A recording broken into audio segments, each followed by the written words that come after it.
By advertising on YouTube.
Naiz irratian, bigarren kafea.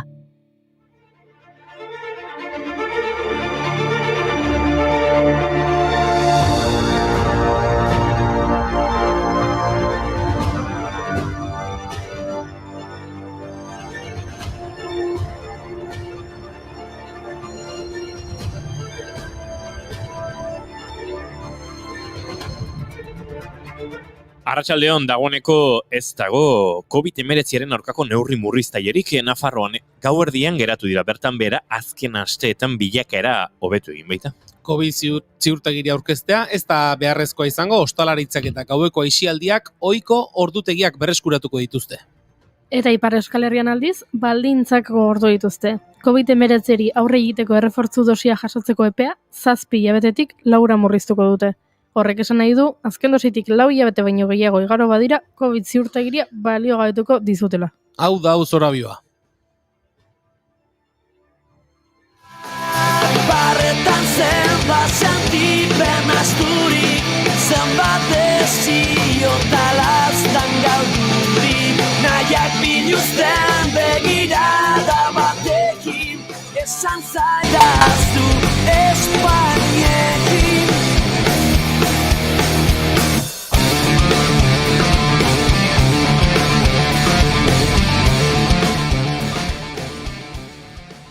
Begira, txertoa dela eta ez dela, gaurko egunez, 1954ean, Berin farmazeutikak iragarri zuen bazuela polioaren aurkako txertoa.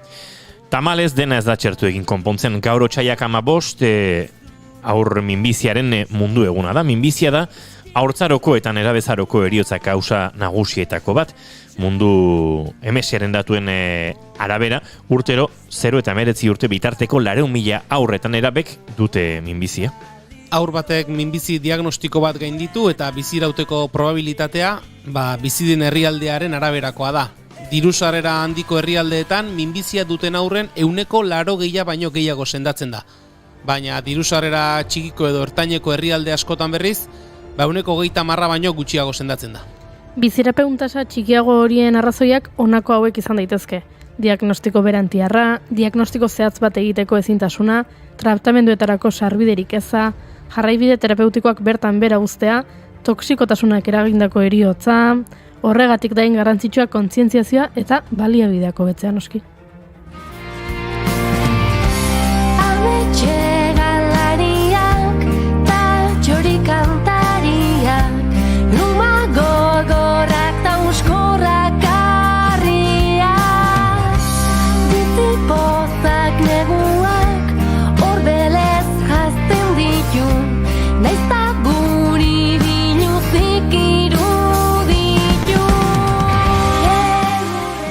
Eta minbiziak eraman du Karmele Aierbe, Ezker Abertzaleko kide historikoa eta euskaltzalea izan zen Aierbe. Martin Aramendik, Aierberen jaioterria zen Atango alkateak eman du berria sare sozialetan. Ofizioz irakaslea zen, baina gaztetan hasi zen ibilbide politikoa. HBko Mahai Nazionaleko kideoia eta EHko koordinatzaile izan zen besteak beste. Bere herriko zinegotzi ere izan zen eta euskalgintzan ere murgildu zen gaztetatik. Esker asko zordizkiu Aierberi herria egiteagatik besarkada bat hemendik gertukoi.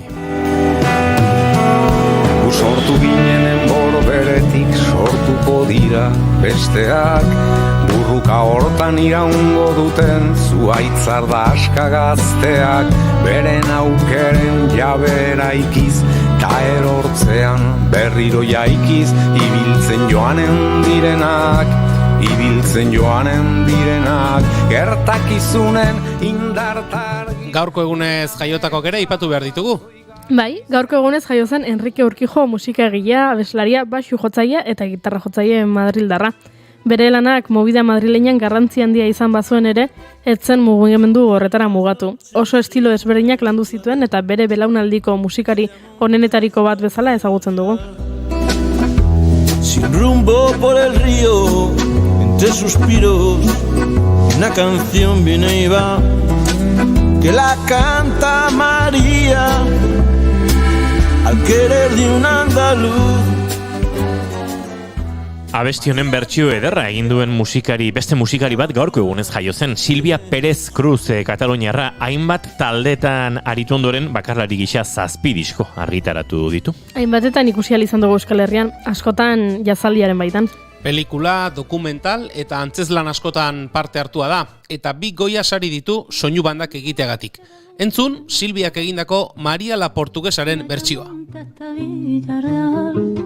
Sin rumbo y por el río, como un suspiro, una canción viene y va, que la canta María y al querer de un andaluz, María es la alegría y el... Hau Las Migas taldeko kidekin egindako elkarre lanetik, baina jarrai ezagun Goya sarien aritik tiraka, gaurko egunez jaio zen Javier Fesser zinema zuzendaria 1900 eta 85ean filmak egiten hasi zenetik sari ugari jaso ditu, tartean 7 Goya sari azkena, Campeones filmarengatik. Pelikula horretan saskibaloi entrenatzaile profesional baten historia kontatzen du, adimen urritasuna duten pertsonez osatutako talde bat entrenatzera bere burua behartuta ikusten duena.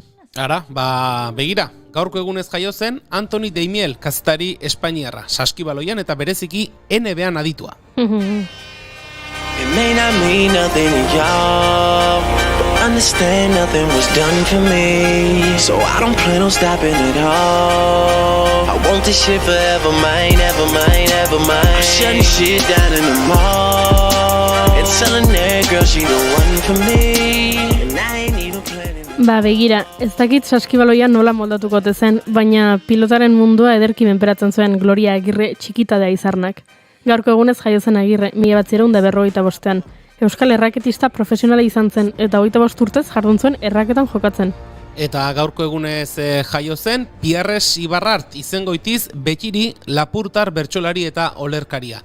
Lore jokoetan maiz hartu zuen parte eta sarian irabazi ere bai. Lehen saria behin baino gehiagotan eskuratu zuen Elizanbururekin eta Zaldubirekin lehi-estuan. Bertsoekin jarraitzeko bertsoaroa 2022 inguruan ariko gara. Hortengo zikloa Nafarroako Antzerki Eskolan Kondestable Zibiboxean, Katakraken eta Txantreako Salestarretan otsailaren 10etik 24 izango da. Bertsoa hiriburuan sustatzeko asmoz 6 emanaldi izango dira bertsolaritzaren anistasunaren erakusgarri gainera. Eta Alaitz Institutuko 3 ikaslerekin hitz egiteko aukera izango dugu. Arte eszenikoen batxilergoa ikasten ari dira. Hori euskaraz egiteko aukera ematen duen hiriko eskola bakarrean. Eta Unai Elordi Hidalgo dator, filmeetan deepfakea nola erabiltzen duten azaltzera. Konturatu zarete, 9 egun falta dira ostegun gizenerako. Inauteriak gertu ditugu. Baina otsaiak oraindik 15 ditu, así que lasai zarete. Aste artea da eta ongi etorri bigarren kafera guztiei.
Ba, berriro abiatu beharko dugu gure kafetegiko espaziontzi hau, ez dakigu zer gertatu den 7. erreaktorearekin. Dejavu bat izan dezazuen ongi etorri guztioi 2. kafera. Julenek dantzatzekin ondota!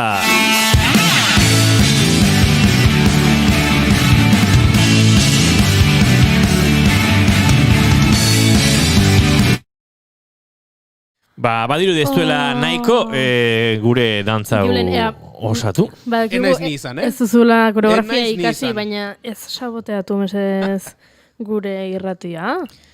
Dantza egin nahi duzu, Julen? Erantzun teara behartuta nago? Bai, aukeran hobezen nuke. Aukeran ez, bazkaldu berri nago, eta oraindik digestio egiteko nahiago du gehiagiz mugitu badazpada. Vale, ados, zure desirak guretzat agindu ere badira. Eskerrik asko.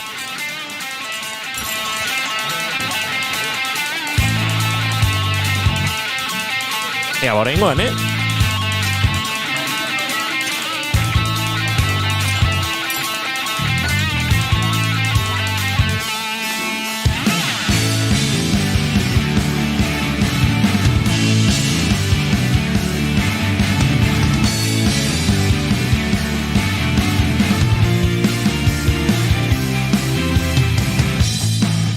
Zuekin jaun Andreok etxeko lanak eginez, dantzak ondo jakinez eta orain hemen errepikatzen izatera behartu gaituen gizona, ez broma da. Julen Goikotxe Arbegozo, arratsaldeon. Arratsaldeon. Aurrekoan Julenek lehenengo egin zuenean, Goiurik egin zion atzekin horrela ondo Julen, asmatu duzu. Dagoeneko ja dantza badaki, ezta? Goiuri ez eizarandi, arratsaldeon. Dantza ikasiko tezen, bai, beste egunen ondoren.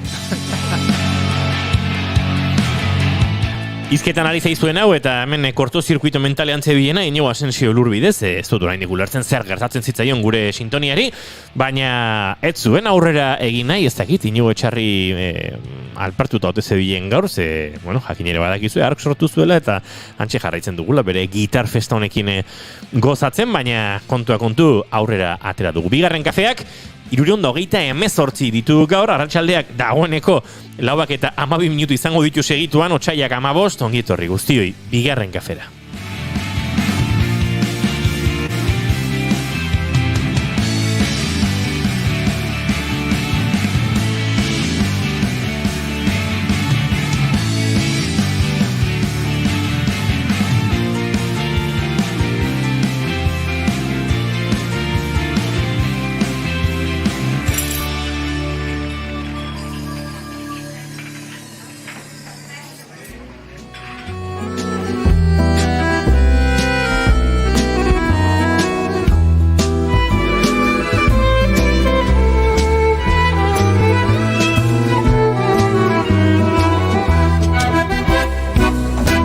Las noches de luna y clavel y Ayamonte.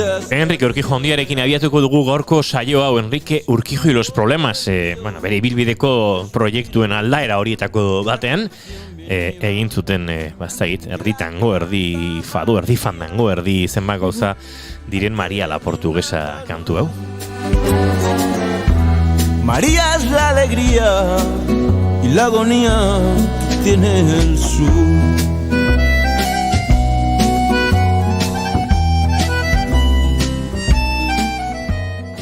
Julen Goikotxe Arbegozo, zein da zure maite duta? Ba, nik maite dudana da, azken egun hauetan, eta ez dakit, iragan ostegunean eiauteriak egingo zirela edo jakintzenetik, somatzen ari nezen udaberri giroa. Eta ez dakit, ez da eguraldi argia izan dugu aurreko egunetan, egia da, euri pixka bat egin duela, baina tira, ez dakit, jada, otsail erditik aurrera edo ni somatzen dut, jendearen aldartearengan, udaberri giro hori, horren inauteriak badilera izan duten honekin jendea, pozik ikusten dugu kalean, eta nik udaberriaren etorrera Inigo eta Goiuri, baita ere lotzen du, nola baita ere, pixka bat kirolera eraman da, txirrindularitza demoraldiaren hasierarekin. Ara. Hemen ziklismo zale baten faltan bilatu zaizkizu batean, Goiuri.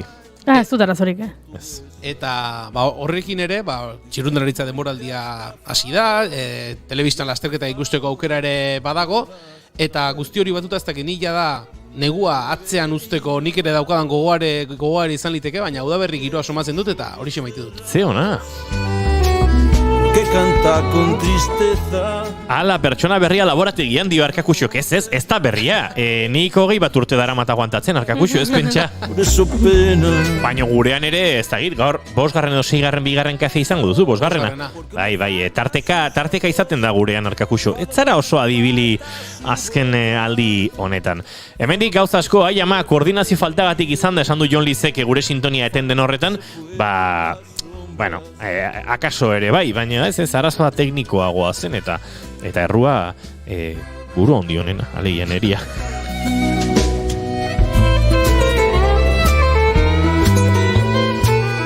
Arkakuxo, ez zaitu urrutira juntze, Laister Baraina ingiroan ibiliko gara, gehiago esango dizut, Alaitz Institutoaren inguruan aritu behar du. Una noche a un barco. Eta Gorkak ere galdetu digu, emango aldezu Euskal Herriko itzulia. Ez dakit, Gorka. Ez dakit, nik neukeren ere bizitzakin zer egingo duan egun horietan. Gauza asko pilatuko dirata. Sonó, y de aquel sufrimiento hacia el lamento. Ez alda urten Bizkaia itzulia. Nik Twitterren ikusi dudan argazkioaren gatik hori iruditu zait. Ui, nolakoa den jendea? Ez dakit, bale. Egia esan nik ibilbidea ikusi dut eta enintzan konturatu, ze Euskal Herriko itzulia Euskal Herrian barrena dabien bitartean nahiko ondo ikusten dut. Arraroa egiten zaite beste lasterketak gurera etorri behar horretan tematzen direnean, izan Espainiako Vuelta Irunera etorri, edo Frantziko Turra Bilbora, edo mendik Tolosatik erigaro behar horretan, baina Euskal Herriko itzulia Euskal Herriatik dabilenean ondo, egia da batzutan Euskal Herriatik barrena gehiago balebil, alegia Euskal Autonomia Erkidegotik kanpora egingo balu bere ibilbidea eskeruko nukela, bida Jon Lizek dio Euskal Autonomia Erkidego zentrista da, hortan ere ados, egia esan behar dut, antolakuntzako hainbat kide ezagutzen ditut, eta antolakuntzaren talde horretan urteak igaro ditut esatari bezala, askotan ez da errez izaten Euskal Herrian barrena diogun bezala, autonomia erkidegoa saiestu eta bestelako 7 lurralde horietan barrena aritzea, eta horre agintzen dute udaletxen borondateak eta instituzioen borondateak, eta beti ez dira bide beretik eta gogo beretik ibiltzen, baina ados egon banago eta gauza gehiago, Arkakuxo dio, kaixo Julen, begira, zu zientziarekin bezala Jon Liz. Hori ez dut ulertzen, Jon Lizek esan du Arkakuxo motela bilela, ez da? Eta Arkakuxoren txiste ez duk irakurriko duzu, Goiuri? Ez dut ikusitzen gartago. Bai. Irakurriko dut? Bai. Goiuri, lasai, aguantatzen ez dituzunean, eman iezaiozu txikle bana eta bidali buelta bat ematera. Horrela, emanen dute una vuelta txiklista. Uau, Arkakuxo! Pixka txarra, ez? Txarra eta pixka zarra, Eta Biatu zaizu pixka viejuno. Eta nahi txikleatze gustatzen Arkakuxo. Gorrotu dut. Handia egiten naiz. Nik inauterikin lotzearen Julenen maite duta, ipatuko doakadala maite duteza eta maiteko nukea. Ara? Egia esan nahiko horrexea egiten dira, ze iaia bat besteren ondori izaten dira. Bueno, bota. Maite dut inauteria. Era bat, eta banao, ez dakit, urduri, emozionatuta, gogoz gainezka, gauz asko buruan, eta inauteri gozez, era bat. Ez dut maite, kasu hontan, guri, Tolosa Arroi eta Tolosako inauteriari dagokionez, Tolosako udalak egin duen txapuza. Aurrikuspen falta erabatekoa, beltzetik txurirako joera hori, inauteririk ez eta bapaten inauteriak bai, horrek sortu duen estresa, esango nuke horrek sortuko duen pandemiarekiko arduragabetasuna, ze aurrikuspenik ez egoteak ere sortuko du arduragabetasun bat festonen antolakuntzan, eta batez ere, oraingoan ere, berandu, herriak bultzatako festa dati orain erritmo hartu nahiean, eta, beste behin ere, herri mugimenduen gatik, eta karrozen batzorden gatik, eta beste imaten gatik ezpalitz, inauteri honek eruke zentzurik izango, inauteri izango zen edo nola ere, labik aurreko ostegunan esan zituenak esan edo ez esan, baina orain bapatean, labik hau esan bali madu, inauteria bai, eta mundu guztiari eskatzen, ea ba lortzen dugun inauteri bat egitea, egin gabeko inauteri bat egiteko, arduragabekeria bada, arduragabekeria osasun ikuspegitik eta arduragabekeria udaletxe batek horrelako festa baten antolakuntzan behar duen arduratik ere erreparatuta. Eta pena bada, maiteko nuke beste inauteri bat izango bagenu. Duela 2 hilabete zalantzaz jositako etorkizun horretan 7 plan ezberdin antolatuta zituen udaletxe, langile, arduradun eta gogozko bate izan bagenu, baino hemen jende askok inauteria maite ez zuen maite, jende askok inauteriak suposatzen duen lan hori egiten ez bazuen, nahiago zuen, eta bapatean besterik geratu eztenean orain korrika, eta gainontzeko egin ez duten lan hori, korrika eta presak egin behar orain gutxi batzuk, eta batez ere herriak estresa jota antolatu gabe, aurrera egiteko aukerarik ez zegoela pentsatuz, eta orain denbora luzez egin ziteken hori, dira batean egin beharrean. Beraz, akatsa ikaragarria da, pena bat da, inauteria aurrera aterako da eta ederra izango da, baina maiteko nuke benetan inauteriak beste traza bat eta beste aurreikuspen bat izan da.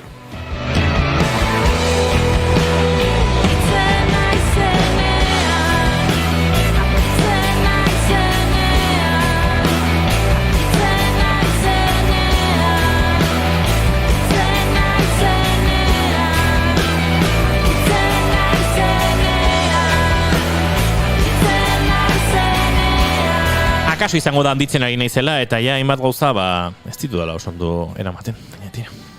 Izango da. Zein da zure maite dutago Juri ez eizaran dira? Gertatzen zaizue, batzuetan estres maila altua duzunuen betazala. Bai, eta ito, Zu bai handitzen ari zarela. Betazalak dardar egiten dizuela. Hor, irakurri dut Instagramen. Ai, ze ondo, nire betazala perreatzen ari da. Eta oso kontzeptu divertigarria iruditu zait, eta mendik aurrera esango dut horrela nagoenean betazala ari dela hor perreatzen dantzan. Eta betazala hor biltzen badezu lagun baten horpegi iruntzola sudorarekin adibidez, hor perreo total egiten da ez? Ez dut ulertzen. Bueno, bale, sei. Zuk ez da Julen. Bala, sei, ni bakarrik ulertu, Xat perreoa kontaktuarekin ere lotzen dut, ez? Baina, bueno. Jon Liz, bai, handitzen ari naiz esan du, baina abestiaren gatik. Ez? Bai, abestia, handitzen naizenean, keiaren kantuak ari garen zuten.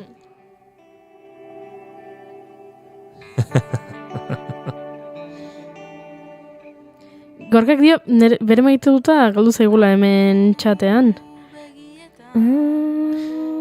Nere maite duta da, galdetzea, Goiuri, orkitu batu duzu. Nere maite duta da, galdetzea zoriontzea esaten digute zorionak egindako lanagatik, zorionak zu bezalako zehalako.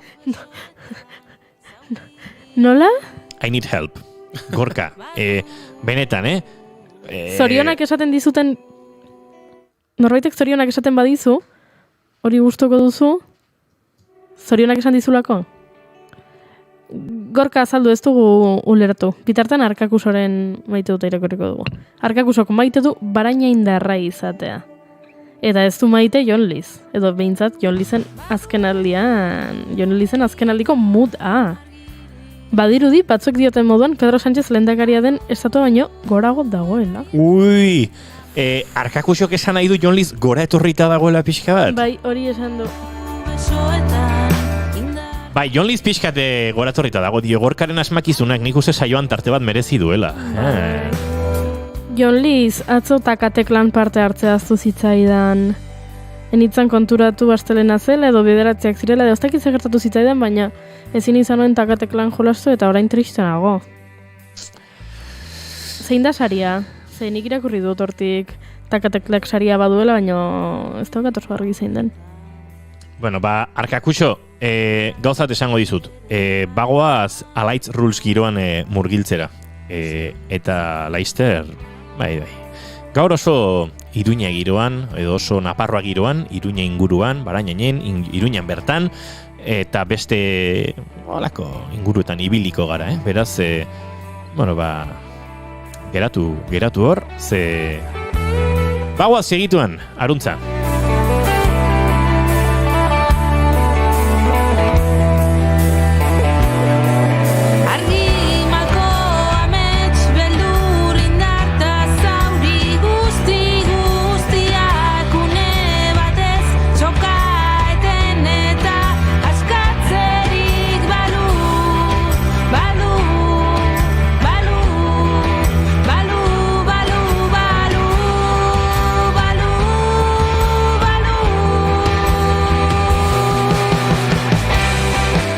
dakit zer duen Arkakusok, nik ez dut esan Barainain Iruña denik ere, esan dut, Iruña ingurura goazela, baita Barainainera ere, eta han dik bueltan, hor Naparro giroan ibiliko garela.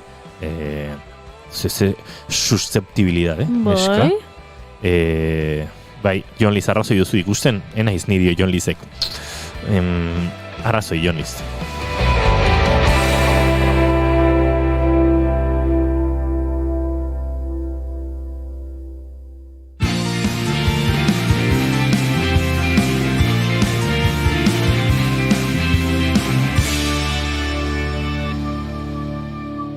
Emaiozu bigarren aukera bat egunari. Naiz irratian, bigarren kafea.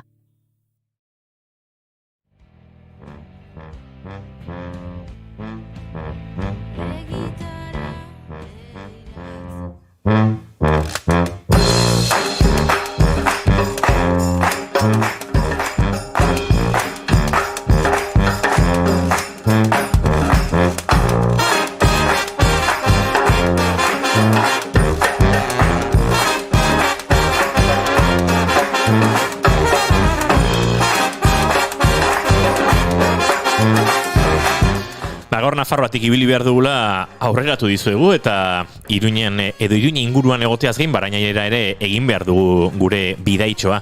Oraindik estreinuaren ospakizunetan, hainbeste akaso ez dugu esango berri usaina dastatzen edo oraindik berri itxurakin dauden tresneri eta baliabideak gozatzen dabiltza Barainaingo Alaitz Institutuan edo behintzat arte eszenikoen profila ikasten duten batxillergoko ikasleek. Alaitz Institutua arte eszenikoen batxillerra euskaraz eskaintzen duen Nafarroako zentro bakarra da. Euskal Herrian ere ez pentsa, mordoa daudenik. 128 ikasle inguru dira bideo jorratzen eta orain arte baliabideak eskaxamarrak baziren ere, ikastetxeak denbora luzez eskatu izan dituen inbertsioak iritsi eta azken hilabeteetan lanak egin eta aurtengo kurtsoarekin estreinatu dituzte hainbat baliabide.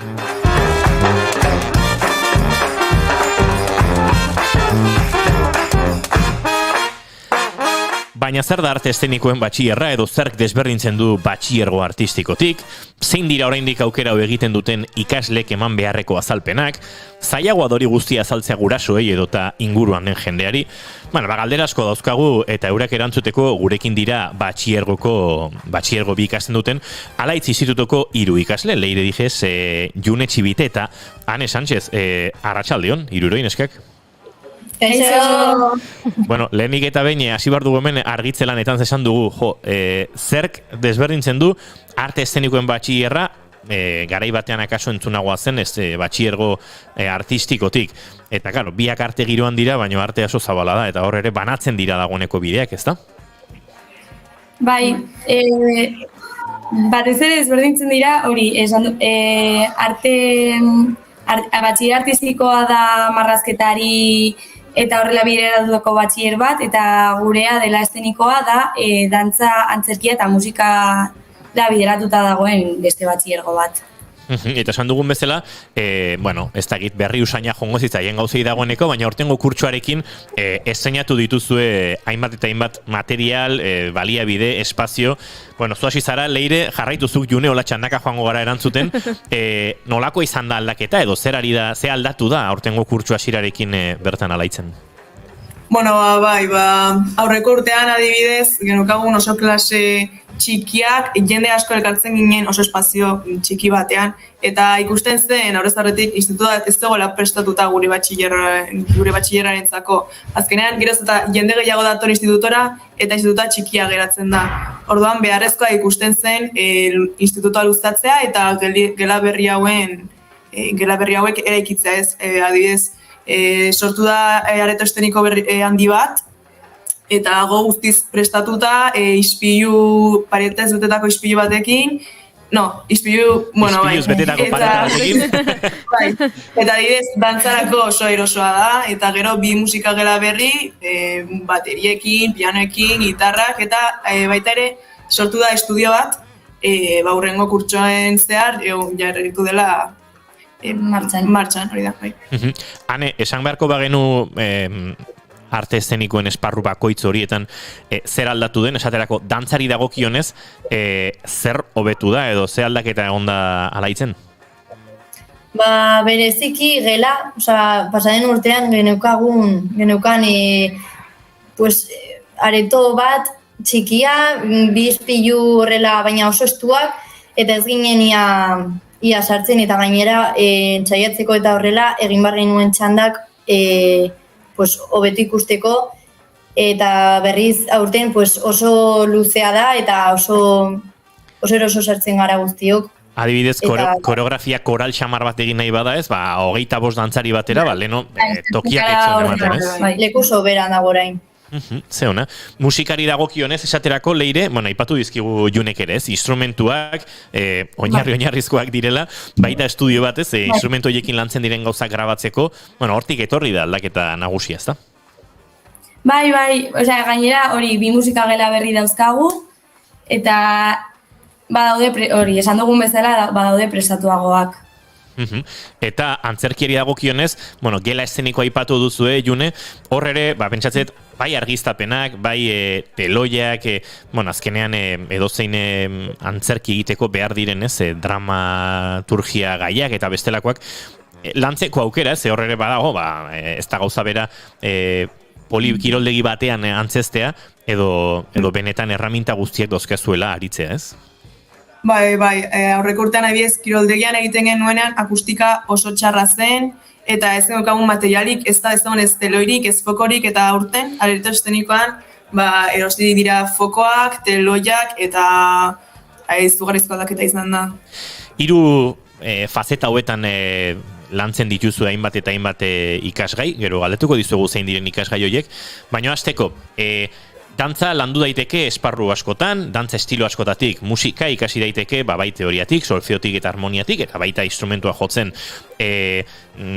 antzerkiaren kasuan, gidoia ikas daiteke eta interpretazioa. Alor teknikoan ere sartzen zarete, alegia, foko horiek erabiltzen ere ikasten duzue, mikrofoniako katzen eta horrelako esparruetan ere bai, edo alor artistikoan geratzen zarete gehiago ikasleak? Eske, azken finean, gu gaude orain bigarren batxillergoa. Orduan, lehenengo batxillergoa da, bigarren batxillergoa baino praktikoagoa. Orduan, guk ez dugu izan hainbeste aukera, hau hainbeste jorratzeko. Azken finean guk izan ditugu pasaden urteko instalazioak. Baina orain lehenengo mailakoek bai dauzkate fokoak, bai hori esan duzuna hobeto. Bai. Eta hala ere, gure batxillergoa banatzen da lehenengo maila eta bigarren mailan, eta lehenengo mailan da askoz praktikoago egiten dugulako musikal bat, urtero egiten da musikal bat, ikasleok zerotik sortzen dugu dena, gidoia eta hori, eta nik uste dut berrikuntza hauek oso lagungarriak izango direla musikalarako. Bai, bat izere musikalarako, bai. Bueno, aipatu ditut ikasgaiak, zein dira gaur da asteartea? Astearteko zuen ikasgaiak esaterako edo, ze asignatura izan dituzue, gaur edo izango dituzue? Gaur izan dugu, nik behintzat lehenengo orduan artearen oinarriak, dela nola artearen historia, baina da, bai. Gero ere izan dugu ikusentzunezko kultura. Eta gero dugu optatiba... Hautazko ikasgaia. Hautazkoa batzuk egiten dute estenografia, eta besteek egiten dugu irudi eta soinua. Eta gero ere dago psikologia. Bai. Eta beste asignatura bat izan daiteke musika eta dantzaren historia, edo arte eszenikoak eta musika analizia. Horre ari zareten ikasleen artean, ohikoa da denek izatea alako background bat, alako iragan bat, musika ikasten, edo dantza ikasten, edo antzerki ikasten, edo badira batxillergora hola nahiko aurrekari gehiagirik gabe murgiltzen direnak arte eszenikoen bideontatik? Hemen dago denetarik, badago jendea asko dakiela, eta badago jendea agian ez dakiela inbeste, baina lehen egon gara hitz egiten eta azken finean ona etortzeko garrantzitsuena da gogoak izatea. Gogoak baldin badituzu, bai. Bai, hori da. Eta asko ikasten da. Bai. Eta naiz eta ona etorri asko jakin gabe, hemen ikasten duzu pila bat. Hori da, bai.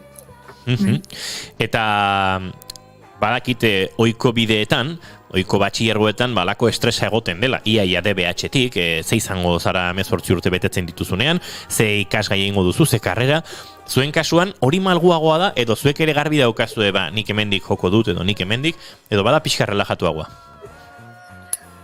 Badira kasuak eta kasuak. Osea, badago jendea, hasi zenetik bazekiela zer egingo zuen, baina adibidez nik orain arte, atzo arte, ez nekin zer egingo nuen. Eta orain badakizu?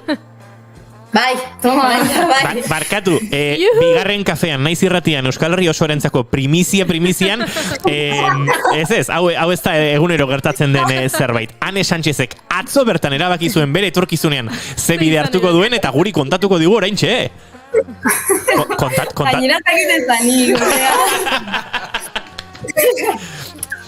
Ane, kontatu daiteke edo marroi batean sartu zaitugu? Ez. Eske atzo izan genuen txarla bat etorri ziren teatrolari eskolakoek eta kontatu zigun hori, arte eszenikoen karrera. Bai, hemen Iruñan. Hori. Eta hori, gustatu zitzaidan. Eta bide hori hartuko duzu, non ikasten da arte eszenikoen karrera hori Sarasaten edo unibertsitate arruntetan edo nola? Ez, bai, dago Nafarroako eskola, la Escola de Teatro de Navarra. Bai, dagoela hemen Iruñan, eta bero dago beste bat Rotxapean. Hori. Baina Espainiatik badude... Bai, gero daude Resa, Malagan, Bartzelonan, Madrilen, bai. Bai, egia. Bide hau jarraitzeko badaude nahiko aukera. Bueno, ze ondoan Posten gara, bide bat ikusi baduzu, argi ikusi baduzu, baina orain arteko lausotasuna defenditu balin badugu, orain ere defenditu behar dugu. Hemendik urtsu bukarara iritziz aldatzen baduzu, patxararekin hartu, ez larritu. Halako primizia manduzulako eta Euskal Herri guztiak entzun duelako primizia hau. Bueno, baina deitu kontatzeko. Hori da. Iritzia aldatu dezula. Bai, harremanetan izan behar dugu gainera eurekin, ze badakigu June adibidez, gaur entzuteko moduan ezkarela oraindik, baina hemendik denbora gutxira, bigarren kafean esango dugula, bida, estreño mundiala, zinez taldearen kantua jaso berri dugu, eta ze musika talde bat ere sortu duzu, edo sortu duzuzuk June beste ikaskide batzukin, o beste lagun batzukin? Bai, zinez taldea sortu zen aurrekurtean hemen Araitzen, eta klasekidea gara, eta horrela da hitz egitea, esan genuen, nahiko genuke talde bat sortu, eta musikaz gure artean egitea, izan zen denbora pasa bat, baina gero ikusi genuen agian diskoa grabatu dezakegu ez, eta aurreko jabetean grabatu genuen diska, eta hori da, hemendik jabete batzutara, horretik ongo da diska, gainera, eskatu ziguten aukera guri ere, eszenikoko talde guztiei parte hartzea besti batean, koreoa behar zen zutela. Bai, izan da bizka bat talde gana, izan dugu estenikoko ikasleen lana, laguntza, eta, oso ondi bai. Laguntza aipatu duzu June, esan Julen? Ez, niri inbidia, ematen dit. Erabaki eta zerbait pentsatu eta egin. Diskoa grabatu dezakegu, grabatu ingo dugu, eta inguruan sare hori sortzea, ikaskideekin, eta niri inbidia ematen. Niri ere, baina, esan barra dugu hemen dena ez dela magia bidez egiten, eta noski horrelako proiektu batek behar izaten duela, alako babes ekonomikoa, eta horrexegatik, edo beste arrazoi batzuengatik noski, zinez taldeak bere Instagram kontuan baditu salgai kamiseta batzuk ikusten ari zarete, bideo deiez ikusten gaitu zuenok, entzule soil zaretenok, sartu Instagramen zinez // ZNZ eta antopatuko duzue, publikazio oso gutxi daude, ez dakit Instagrama ere ane atzo konbentzitu zen etorkizunagatik eta zinezekoek atzo osatu dute zuten Instagrama, baina iritsiko dira publikazio gehiago. Momentuz, zuzeneko baten argazkian, azpila gainean eskenitakoa, eta baita kamisetak erosteko bideo hori behintzat baduzue bertan. Hilabete barru edo esaten duzu, June, izango dugula entzun gai diskoa, edo no gutxu erabera? Hilabete barru edo, bai. Hala ere, Instagramen joango gara notiziak egotzen, eta orduan jarraitu. Ados, bada espada, deskuidatzen baldin magara, June, diskoaren estreinu hori bigarren kafearen elkarrizketa akustikoetan egingo genuke gu gustora. Entzuten ari garen ibilbeditarrak etorri ziren. Hasi berri zeuden euren diskoarekin, eta esan jo, ze horea, orain lan berriarekin deituko diegu, eta gogoratzen diren bideaz, ze torri barko dute, baina zuek ere egingo duzue bideo hori. Taldeko batzuk behintzatze asko zarete, June, zema zarete orain txezinezen? Sei, piano bat, bateria, bi gitarra, bat elektrikoa beste basua, eta gero basua, bi gitarra, elektrikoa eta akustikoa, eta gero basua eta bi ahots. Bueno, zu Juan kontatzen nola di Juan prozesu hori eta Juango gara itzordua egiten, nahi baduzu behintzat, asteazkenean hemen diskori goitibera aztertu eta modu akustikoan bizpairu kantu gurekin egiteko. Baina galdetu behar dizuegu, lehen aipatu dut estigmaren kontu hori ez, horrelako batxiergo bat aukeratzen denean, lehenengo borroka batzutan behintzat, ez da gizuen kasua den, baina etxean izango da. Nola, arte eszenikoen batxierra, eta zuretzat nik buruan nuen ingenieritza karrera ura, edota medikuntzakoa, edota arkitekturakoa, edo beste hori ere pasako da, ez da gizuei pasa zaizuen, baina izango da, ez, borrokatxo bat etxean, bidea hain garbia izan eta egin nahi duzuela konbentzitzeko, ez? Bai, badau kasuak. A ber, nik uste dut gure kasuan behintzat izan dugula gure familiaren partetik nahiko, babespena. Baina badaude kasuak, normalean ikusten da gian ez daukala hainbeste hori beldurra ematen du batzuetan. Bai, azken finean artearen mundua da, mundu zaila. Orduan, batzuetan borrokatu behar da honengatik. Bai, hori da. Azken finean batxiller bat, batxiller bat da, orduan... Hori da, bai. Batxier bat eta ikasi egin behar da eta noski eta ikasi egiten da bakarrik bide bat hautatu duzuela. Hori etxean beraz, ulertuta, eta kanpoan azalpen asko ematea gokitzen zaizue, edo badira lehenengo jarreak da, jode, que morro, edo ze erreix, edo ze... Bai, es que era de como, los de escénico, y claro, los científicos, los guays, pues... Alaitz institutuan... Alaitz institutuan batxiergo ikasketak beste profiletatik egiten dituztenak ere badira, eta beraz hori izango zarete, ez? Pixkate taldetxo xelebre hau arte eszenikoetan dagoena, ez da git, urtean poderioz pixka bat aldatu da hori, edo ari da normalizatzen sentsazio hori, edo oraindik bazarete txakur berde horiek? Nire ustez oraindik Orain pasillotatik elkartzen garenean, begiratzen gaituzte pixkat. Nos tiene un poco como los plastas. Baina, bueno, zaigo importa, azkenean, nos lo pasamos bien. Bestean kimika daudenean, gu gaude musika eta dantzan, berduan zaigo. Bai. Bueno, aizue, akaso enbidiatik ere sortzen dira horrelako gauzatxoak, ze guri enbidia pixkat ematen digute, gauza dire bezala. Bueno, ni hain txarra naiz, bai musikan, bai dantzan eta bai antzezlen lanetan, niri... Antzezlen lanetan txarra zarela? Bai. Pixilik egon nahi. Hemen irratxa joan zenbat gezuri disimulatu dituzun, hori ere kontatu behar dugu. Ez. Gezurrak esaten oso abia naiz. Eta inorez konturatzen. Antzestu behar da, ez pentsa. Irukote, plazer bat izan da, eta eskertzen dizuegu guretzat hartutako tartetxo hau. Esandakoa, gure bidea oraindik ez duzue egin, bideo deiez egin dugu, baina egingo duzue, bakoitza dauzkazuen proiektuekin jarri gurekin harremanetan, baduzu gure kontaktua, eta plazerra izango da, zuen proiektu horien berri ematea, tartetxoak egitea, eta arte eszenikoen mundu horri guztiari ere, oi hartzun pixka bat ematea. Beraz, Ane Sánchez, June Txibite eta Leire Dijes esango da, Leire? Bai, ongi. Mila esker iruroi, eta, aipatu dituzue txakur berdeak, aipatu dugu, Iruña giroan genbiltzala, eta bururatu zait marearen pelperro berde kantuanekin agurtzeko moduare, bagenituela alaitztarrak. Mila esker irukote, eta esandako harremanetan izango gara, ondo? Vale. Adio. Ayer puse el sol a remojo, quise volver a ser el perro verde. Hoy tengo los ojitos rojos, estuve bailando con la mala suerte. Le he contado mi vida entera, brindándole al aire mi voz cafayera. Bailé su vestido borracho de pena, me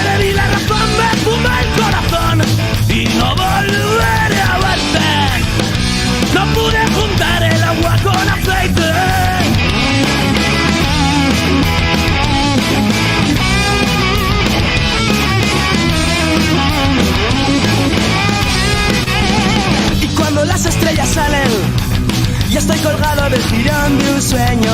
El mundo entero no me vale. Ayer por la noche me estaba pequeño y plantando un tiesto sin tierra me invento otro mundo de puertas abiertas en donde los besos no sepan a mierda. Voy buscando otro yo, limpio otro picón y ya he vuelto a perderme. No pude juntar el agua con aceite. ¿Qué quieres tú, compañera? Pa' cuando vengas conmigo. ¿Qué es lo que puede ofrecerte un salteador de caminos perdidos? Un costurero en los hilos que han enredado mi vida. Soy el que no tiene sitio. Bigarren kafean txakur berdeekin eta jolasean Marea taldearen kantu. Dagoeneko zartxamarrau ere berreskuratu dugu, Kutsi Romero eta Iker Piedrafita, Dickers taldeko kantari izan zenak egindako kolaborazio honetan, eta uste dut Julen honek ere eraman gaituela beste iragan batera, gure batxillergo garaietara, orduan zebiltzan mareatarrak tope. Zuri Goiuri marea zaizu pixatola jende xarraren kontua edo? Begira, nire eskolan, nire ikaskide bati asko gustatzen zitzaion, nik genuen ezagutzen, baina berari bai, eta ingenun lagun ezkutua gelan. Eta beha tokatu zitzaidan, eta orduan joan nintzen marearen disko bat erostera. Eta oparitu nion, eta esan zidan, baina nik hau badaukat. Eta orduan niretzako nik hartu nuen, eta beraz ezagutzen dut. Déjame ladrar en tu alcoba. No ves que se está encapotando el cielo. Así no llorarás tan sola. Si quieres me azuzas pa' que mueva el suelo. Que estoy hecho a pintar mis suelas del color del polvo de donde yo quiera. Mis sueños pasean por cualquier acera. Me he asomado al rincón donde juro mi amor. Aztutan egon Eldrogasen errezitatu honekin? Bueno, kantu honekin, bere estiloan, kantuan erdi errezitatu.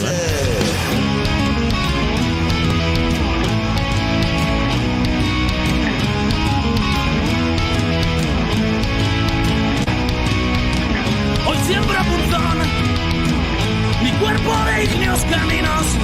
Me hago el amor sin mirarme a ceño fruncido. Luego rompo con todo. En lo que dura un cuchito de vino, me vuelvo sincero nadando la piel de mi sino podrido. ¿Qué quieres tú, compañera? Pa' cuando vengas conmigo. ¿Qué es lo que puede ofrecerte un salteador? Bagoaz aurrera, naiz irratian zarete, bigarren kafean, serior. Los hilos que han enredado mi vida. Soy el que no tiene sitio. Soy el pellizco pa' cuando te olvidas de mí.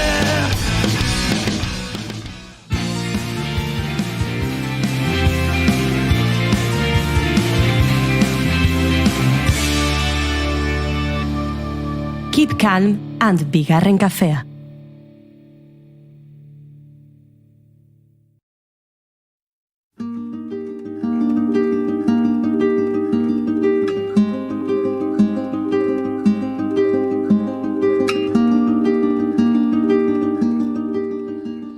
Bueno, zozketa badako guzuentzako, bien bitartean bai hemen ari gara entzuten gauza asko. Jon Lizek dio ez daukala negar egiteko arrazoirik, negartegira joan den galdetu diolako Arkakuxok, Iruñera goazenean akustikoa inbardula laban behaiekin, ikusikoa debori ere, Arkakuxok dio gitarrarenak literal, Goiuri, ze fort. Ze fort zergatik? Ez esan gezurra, Goiuri. Gezurrak esaten ditu dalako. Basko esaten ditut, Arkakuso. Ze politia, nik astertero antzerki egiten dut, Jon Lize bai, dio gorkak eta Arkakusok ze jatortxiak, bai, egia esan, etxerako modukoak Aneiun eta Leire. Bai, horiek bigarren kafeti beste bueltan emate egingo dute, oso berandu baino lehen ziur. Eta esan du Arkakusok, Dickers, primo! Gero ronkoin bir jarriko dugu, ze Dickers aipatu dugula, gogoratu nahiz Dickersek batzula kantu bat oso mitikoa, eta hori ere entzungo dugu, baina guzazketa martxan jartzera etorri gara, sarrerak oparitzeko dauzkagu, oparitzeko, parte hartu behar duzu hortarako noski, ez da opari bat, zozketa bada, baina parte hartzen duzuenen artean, zozkatuko ditugu sarrera hauek, 2 sarrera bikoitz, hain zuzen ere, ostegun honetan da, ez dago jurizu dozkazu datu guztiak, nila naztutan abil, Kafe Antzokian Bilbon. Oraintxe esango dizuet. Otsaiak 17, 9 terdietan, hau da, ostegunean, noski. Akaso, Kafe Antzokian muga eta restrikzio guztien ondoren izango den lehen kontzertuan. Bai, ezta? Justu Rafa Rueda berak sare sozialetan horixe azpimarratu du. Bai. Osteguneko kontzertuaren inguruan, beraz, aukera ederra. Hori da. Guk bi sarrera bikoitz dauzkagu. Esan bezala kontzertua da Bilboko Kafe Antzokian, otsaiaren 17an, 9 terdietan. Eta galdera errexa da, Goiuri. Errexa da? Ez da errexa. Baina, parte hartzea eskatzen dizuegu. Ez daukazue asmatzaileen artean, eta ez. Parte hartzearekin, zozketan sartuko zaituztegu, ze galdera, ez da errexa. Galdera da, ea zein den Rafa Ruedaren gitarra kutxuna, momentu hauetan behintzat, eta 3 aukera jarri dizkizuegu. Ze jatorra egan, aukerak eman ditegula. Gibson Les Paul, Fender Stratocaster edo Fender Jazzmaster. Errepikatu 3 aukerak. Gibson Les Paul, Fender Stratocaster edo Fender Jazzmaster. Vale, nik esango nuke Fender zalegoa dela Gibson zalea baina horra ere bi aukera dauzkagu, Stratocasterra eta Jazzmasterra. Egia esan bata mitikoagoa da, ohikoagoa da, ez? Stratocasterra oso gitarra ohikoa da, iaia esan daiteke todoterno dela, ez? Edo zein esparrutan erabil daitekena, funketik jazzeraino eta pop rockean eta rockean eta zen lekutan. Eta Jazzmasterra jazzetik aratago erabili da, akaso jazzean baino gehiago, ze uste helburu horrekin sortu zela, ez? Jazzerako gitarra modura, baina gero jazzeroen artean ez da gitarako arrakasta izan zuen eta rockeroen artean ez ote duen gehiago izan. Begira uzet, zure logika jarraitzen ari direla gure entzuleak, ze erdiak Fender Stratocaster bozkatu du, erdiak Fender Jazzmaster, baina inork ez du Gibson Les Paul aukeratu. Beraz, hain galduta ez da biltza. Ez da biltza. Atzo gitarrista, laguna dugun gitarrista batek erantzun zuen bihotzak jarrita gure zozketari. Gitarrak ikusi zituen eta gitarrak! Hola, ziona, zozketa batean jarritu zuela 3 gitarra hauek, ez? Ander Zubila jaunak ostegunean ez du aukerarik izango, Bilbora joateko Kafe Antzokira kontzertu ikusteko, ensaiatzen ibiliko da, ze ikusi genuen atzo bere sareetan ere untzarekin kontzertu izango dutela, mugaz bestaldera, baina gustatu zitzaion. A ber, Arkakuxo, zer diozu? Gaur esku inozentea Julenena da, ezta? Zergi geratu da Goiurirena ez dela bate inusentea. Aizu, nik zozketak egiten ditudanean, nik hemen nire kutsatxoan, gure kutsatxoan sartzen ditut izen guztiak, egiten dut trakarrakarrakarraka, eta izenak ateratzen ditut, ez dut tramparik egiten. Ikustagun, egiten dut trakarrakarrakarraka. Bai, Goiuriren eskua eta inozentzia ez dira inoiz eskutik joan, baina gure zozketak goitibera txukunak dira, beharrezeragoa dira. Hasi naiz, esaldia bukatu nahian, eta Jon Lizen mezu berri irakurtzen egin zen, jode, behingoan zuzen jodudan bat jarri duzu, baina ez galdetu berriz. Bueno, baina hori, lasai, partaide guztien artean, zozketatuko ditugu badakigurako, galdera hau pixkatxu bat zaila dela. Ostegun honetan Rafa Rueda izango da, bere disko berria Rueda orkesten, baina baita abesti mitikoak eta, bere ibilbidean mugarri izan diren hoiek jotzen kantu berriak eta zaharrak Kafe Antzokian eta... Ze gaiztoak zeate. Ez diazue konzentratzen usten, entzulek. Jon Lizek dio, nire kanalerako komando super saltatu indit, nire kanalerako komando berria, raka. Eta Arkakuxo bai, postalen lehiaketan bezala super objetiboa, ja. Inauterien bueltan postalen lehiaketa hori martxan jarriko dugu berriro, beraz, pikati hutsak zaretenak, Arkakuxo, parte hartu dezakezue berriz ere, eta akaso hilik Kafe makina hori zuentzat izango da. Baina oraintxe gure zozketan, eta bihar izango da azken eguna zozketa hontan parte hartzeko, biharko saioan argituko baitugu nor diren garaileak, Rafa Ruedaren kontzertu berezi ontarako, bi sarrera bikoitz dauzkagula zozketan, eta hortarako gure estoritan sartu behar duzue, edo guri WhatsApp edo Telegramez idatzi eta erantzun. Zein den Rafa Ruedaren gitarra kutxunena behintzat azkeneko urtetan, hori atzo baieztatu genuen berarekin, zan zigun, bai, ondari zarete azken urte hauetan behintzat, hau da. Eta zein da, izan daiteke Gibson Les Paul mitikoa, izan daiteke Fender Jazzmaster klasiko berezi eta zoragarri hori, edo izan daiteke edozein gitarristak bere gitarra setean beti izango duen Fender Stratocasterra. 3 horietako bat. 3 horietako bat. Baina erantzute hutsa nahikoa da, zozketan parte hartzeko. Eta ostegunean gabeko 9:30 kafeantzokian mugarik gabe gozatzeko benetan garaibateko kontzertuen moduan aritzeko, hortxe izango duzue aukera. Eta hemendik diote, bua txabalok eta ditxo Arkakuso. Arkakuso dio, postalen lehiaketa ez da objetiboa. Eta adi, hemen eguneko mezurik onena, postal kolekzionistak ze ona, taldea, hoixo aietz, Gorka, ondo izea, neire asko gustatzen zaite esan. Ez dut beharnik tombolan tokatutako Nespresoa dakat nik txokolate zalea izan arren. Arkakuso, agur. Bida. Erantzun bartzen nion, ez du merezi. Bai, erantzun behar nion, ez balin badezu, saria nahi, zergatik etortzen zara hemen bazterrak nahastera. Arkakuso. Eta hemen daia dago, sakonerako, guda, John Liz, niri formula kimikoekin zuzendu bestela ez dulertzut. Wow. Horixe, parte hartu sartu gure estoritan edo idatzi 688 zazpibi 5 telefonora.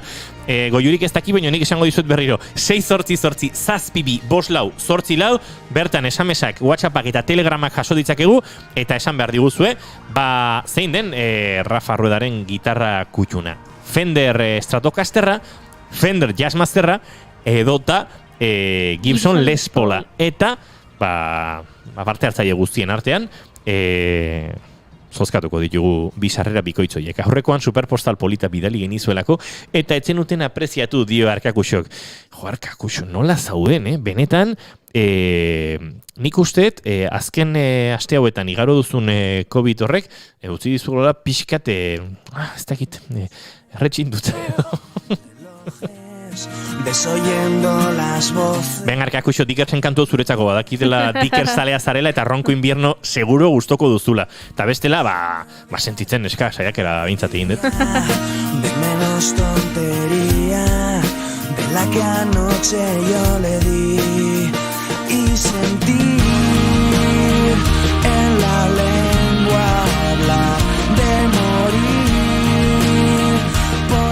Arratsaldeko 5:00 bidea egingo dugu bigarren kafean Dickers talde naparrarekin, eta hauek bai dire, iruñarrak ez da, esango dugu Dickers txantreakoak direla. Hankasartzeko arriskuarekin, baina baietz esango du. Bai, ez da. Zuzenduko dute. Iker Alfredoren semea, Alfredo ere txantrearra, edo rotxapearra. Arkakuso zuzendu iguzu hau, nik uste txantrearrak, baina... Barrikada ere, txantrea. Bai, gero bizi ez dakit ziur rotxapean edo txantrean bizi zen Iker. Hiru indarrak en todo caso dio Arkakusak, oso ondo, horla bai.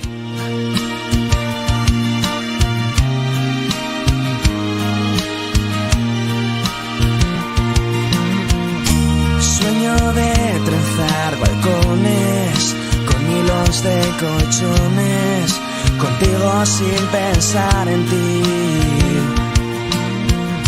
Sueño de bisutería en el que nadie fía a cambio de lo que perdí, y sentir en la lengua hablar de morir por casualidad. Eta lasaize, bai, Arkakusok dio espadira baraina indarrak ez duela kontrolatzen. Arkakuso, barain zentrista xamar zaudezu ere, Baina azkarela oso urrun geratuko, bai, Iruñerrian jarraituko dugula arratsaleko 5:00 bueltan, eta 8 txikian gainera. Con aceite hirviendo en la almohada, cuando el sol me está dando patadas. Junto a ti es besar un ron con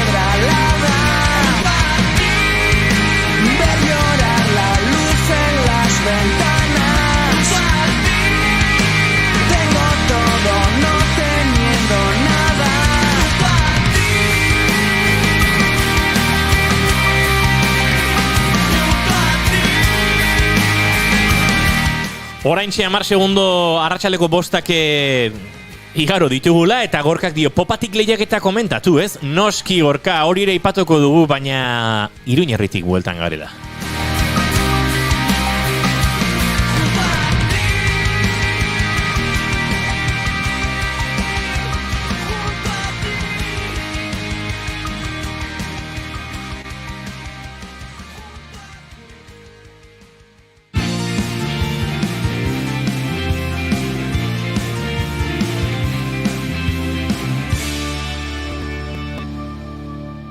Keep calm and Bigarren kafea.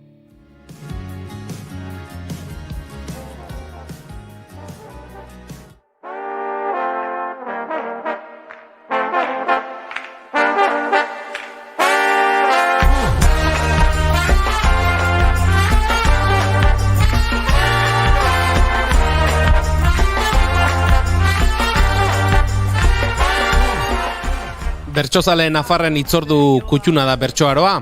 Bertsoa ardatz hartuta, formatu ezberdineko ekitaldiak antolatzen dituzte Nafarroako bertsozale elkarteak eta Iruñeko udalak. Eta aurtengoari, otsailaren 10ean eman zitzaion hasiera, Nafarroako antzerki eskolan egintzen bertso jaialdi batekin. Guztia esaten hasita, hauek ez dira berez bertsoaroa egiteko datak, udazkenean egin izan ohi da, baina pandemiak Nafarroako bertsolari txapelketa dataz aldarazi zuen eta 2021 bateko udazkenean egintzen bertsolari txapelketa hori. Horren bestean, bertsoaroa ere egutegian mugitu egin behar izan zen, baina esan bezala, otsailean egintzaio lekua eta urrutira joan gabe, gaur iluntzean bertan izango da bigarren ekitaldia, bertso sorta dramatizatuen ikuskizuna eskainiko baitute, Ane Reuskitzek, Aize Aranak, Leire Bargasek eta Joana Aranak, Nafarroako antzerki eskolan bertan, 7:00.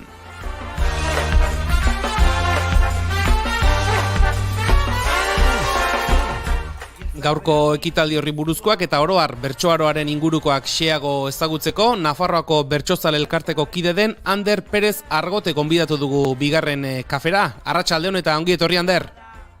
Arratsaldeon bai. Bueno, Ander, lehenik bapatean gertuen dugunetik hasita, gaur arratsaldeko 7:00, bertso sorta dramatizatuak eskainiko dituzte, esan dugun bezala, Ane Reuskitzek, Aizea Aranak, Leire Bargasek eta Oiana Aranak, Nafarroako antzerki eskolan, bertsoaroaren bigarren ekitaldi izango den horretan. Dena prest, arratsaldeko itzordurako? Bai, dena prest, muntaian aritu gara, eta egia esan gogo handia dugu gaurko ekitaldi horretarako, bertsoaroan beti saiatzen garelako, bertso jaialdi edo bertso saio ohiko ez gain, bestelako proposamenak eta bestelako emanaldi motei ere toki egiten, hau da hoietako bat, kasu honetan 4 bertsolari gaztek osatu duten emanaldi berezi bat, bertso sorta batzuk edo bertso idatzi batzuk oinarrian dituena, baina bertso sorta idatzi horien gainean dramatizazio bat ere egin dute, musikarekin uztartu dute, poesiarekin uztartu dute, ipuin kontalaritzarekin uztartu dute, eta lako emanaldi hibrido bat osatu dute, gainera Labetik atera berri dena, pasan larun batean estrenatu baitzen Durangon, eta Iruñekoa izanen du bigarren emanaldia, eta beraz gogotxu hori ikusteko bai. Ederki, bigarren kafeko entzulek, akaso izango dute, ikuskizunaren berri izan ere, urtarrilean, protagonistetako bi, Aizea Arana eta Ane Reuskitze ez da inigo, hemen bigarren kafean izan ziren. Bai, ez da inigo esan duzu, ez dago juri, ze justu nien nintzen egun hartan. Egun horretan ere kale, Izu lanean ebilen, orduan ere, baina. Bai, hemen izan ziren eta giro paregabean ibilizin jaten, juri. Bai. Ez dakit kontatu daiteke, baina garagardo batzuk edan genituen. Kontatu daiteke. Nik uste hori zuzenean ere, hala ere, ni desagertzen aizenean, hemen garagardoak barra gertzen dira. Baina zu etortzen zaren ere oraindik geratzen dira. Bai, gozatzen ari naiz, ekirrokeko garagardoiekin, bai. Egia esan, dena egi guzti esan bar bada, hori horrela da, bai. Baina bai, gurean izan genituen erretarrak, eta badakit martxoan datuzela Tolosara, eta sekulako gogoz nago. Beraien ikuskizuna ikusteko. Herrian bertan izango dituzu, izu. Ander, ederki azaldu diguzu, erreren nondik norakoak ederki azaldu dizkiguzu. Irakurri dugu, Nafarroako antzerki eskolaren webgunean lortu daitezkeela sarrerak, ez dakigu geratzen diren, baina tira, norbaitek gaurko emankizunera joaneko balo, oraindik garaiz da, ezta? Bai, hori da, webgunean bertan erosi daitezke sarrerak, antzerki eskolan beste 2 emanaldi ere badira, pasaen ostegunen egiten lehenbizikoa, eta beste jaialdi bat ere izanen da otsailaren 24an, eta antzerki eskolako emanaldia okionez, haien webgunean bertan erosi daitezke, badira oraindi batzu, baina bestela ere, lehiatia ere irekiko dugu 5:00 aurrera eta aukera izango da horrere sarrerak erosteko. Oso ondo. Ander, bertsoaroa aipatu dugu, aurten jada 31. ekitaldia okerrezpa gaude, jada esan liteke, Nafarroako bertsozalearentzat itzordu egonkortu badela. Bai, pasaden urtean ez genuen egin, 2021 urte berezia izan zen, zentzu askotan, pandemia bete-betean geunden, baina horrez gainere, aurrekoan lehenxeago aipatu duzun bezala, gure piezak ere berrantolatzeko urte izan zen, txapelketa udazkenean egin genuen, eta beraz bertsoaroa ere otsaiera atzeratu, eta beraz 2021an ezen egin, baina 2020an bai, orduan ospatu genuen bertsoaroa, eta gainera 30. urte urren ospatu genuen, eta lako ospakizun txiki bat ere egin genuen horren karietara, eta horre esaten genuen, 30 urte, orduan, orain 31, ospatzeko aitzakia badela dudi gabe, euskal kulturaz ari bagara, eta bertsolaritzaz ari bagara, alako ziklo bat denborarekin egonkortzea eta inbeste urte iraunaraztea albiste ona delako dudi gabe. Esango nuke gaur egun bertsoaroa Iruñean zita seinalatua dela, edo euskaldunen artean behintzat oso zita ezaguna da, eta jende askorentzat gainera, esango nuke, urtean bertsolaritzaz gozatzeko aukera bakanetakoa, edo bada jende bat bertsoaroan bereziki gerturatzen dena, eta hortik arago ere esango nuke, Iruñetik kanpore bertsolaritzaren munduaz ari bagara, bertsoaroa badela ziklo egonkortu eta ezagun hoietako bat, eta saiatzen gara urtetik urtera eskaintza hori aberasten, eskaintza ederra egiten hiriari, eta urten ere asmo horrekin ari gara.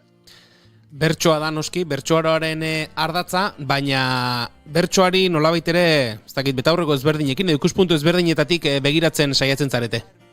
Gu beti esan du bertsoa ez dela gauza bat eta bakarra, bertsolaritza kultura adierazpide gisara anitza dela bere baitan, aldakorra da, are gehiago adierazpide improvisatua dela kontuan hartzen badugu, etengabe aldatzen delako saio batetik bestera momentuan sortu eta desagertu den zerbait izan da aldatzen da, eta askotan konparakita egiten dugu beste disiplina batzuekin, antzerkia ez hitz egitea, antzerki asko hitz egitea da, edo musika hitz egitea, edo bertsolaritzaren baitan ere esaten dugu, badirela korronte ezberdinak, ahots ezberdinak, proposamen ezberdinak, eta beraz bertsolaritza berez anitza da, Gu saiatzen garena da bertsoaroan aniztasun hori nolabait ikusarazten, bai bertso saio edo bertso jaialdien bitartez, esan bezala bertso saio bakoitza, ze bertsolari parte hartzen duten, edo ze gai planteatzen diren, edo momentu horretan zeinik asmatzen duen zer egin eta zerrez, eta zer eginez, berez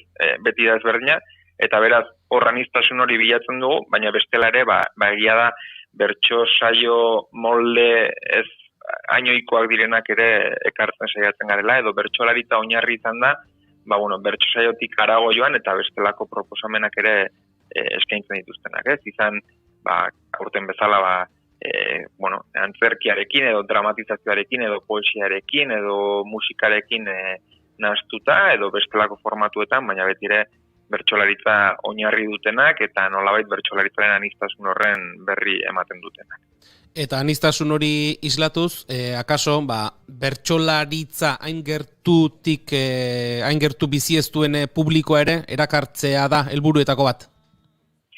Bai, uste dut, bietarako balio duela, azken batean egia da, bertsozaleenen artean bertsoaroak baduela erakargarritasun puntu bat, edo badela urtean itxaroten den zita horietako bat, eta beraz erakargarria da jentzat ere, baina egia da, bestela ere, bertsoaroak eta bertsoaroaren baitan programatzen diren emanaldiek badutela beste amu hori ere, agian bertsolaritza egunerokoan hainbeste segitu ez, baina urtean behin gustora hartzen duten haientzako, eta gainera beste egitasmo edo beste proposamen edo adierazpide batzuen bitartez, beste jende batzuen gana iristeko aukera ere ematen dugu, beste hainbeste adinarekin, saiatzen gara bertsoaroaren egitaragoaren baitan, publiko ezberdinentzako eskaintzak egiten, ja badira urte desente gazten bertso saioa egiten dela, ostegun hontan bertan izango dugu bertsoaroaren baitako gazten bertso saioa,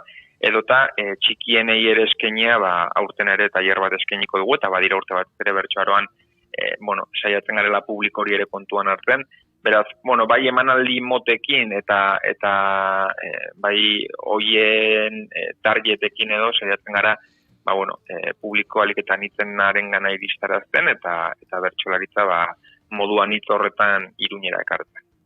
Aipatu duzu, Ander, ostegunean bertan, etzi izango dela bertsolari gazten saio hori Katakraken, gero bertso jasa tailer hori ere izango da, eta tailer hori erreparatuta, esan dezakegu, nolabait ere, gaztetxoak lanean jarriko dituzuela, ezta? Tailer moduko bate izango dela, eta guk zuko beto azalduko duzu, baina nolabait ere esan liteke txikienak edo gaztetxoiek gai jartzaile lanetan jarriko dituzuela.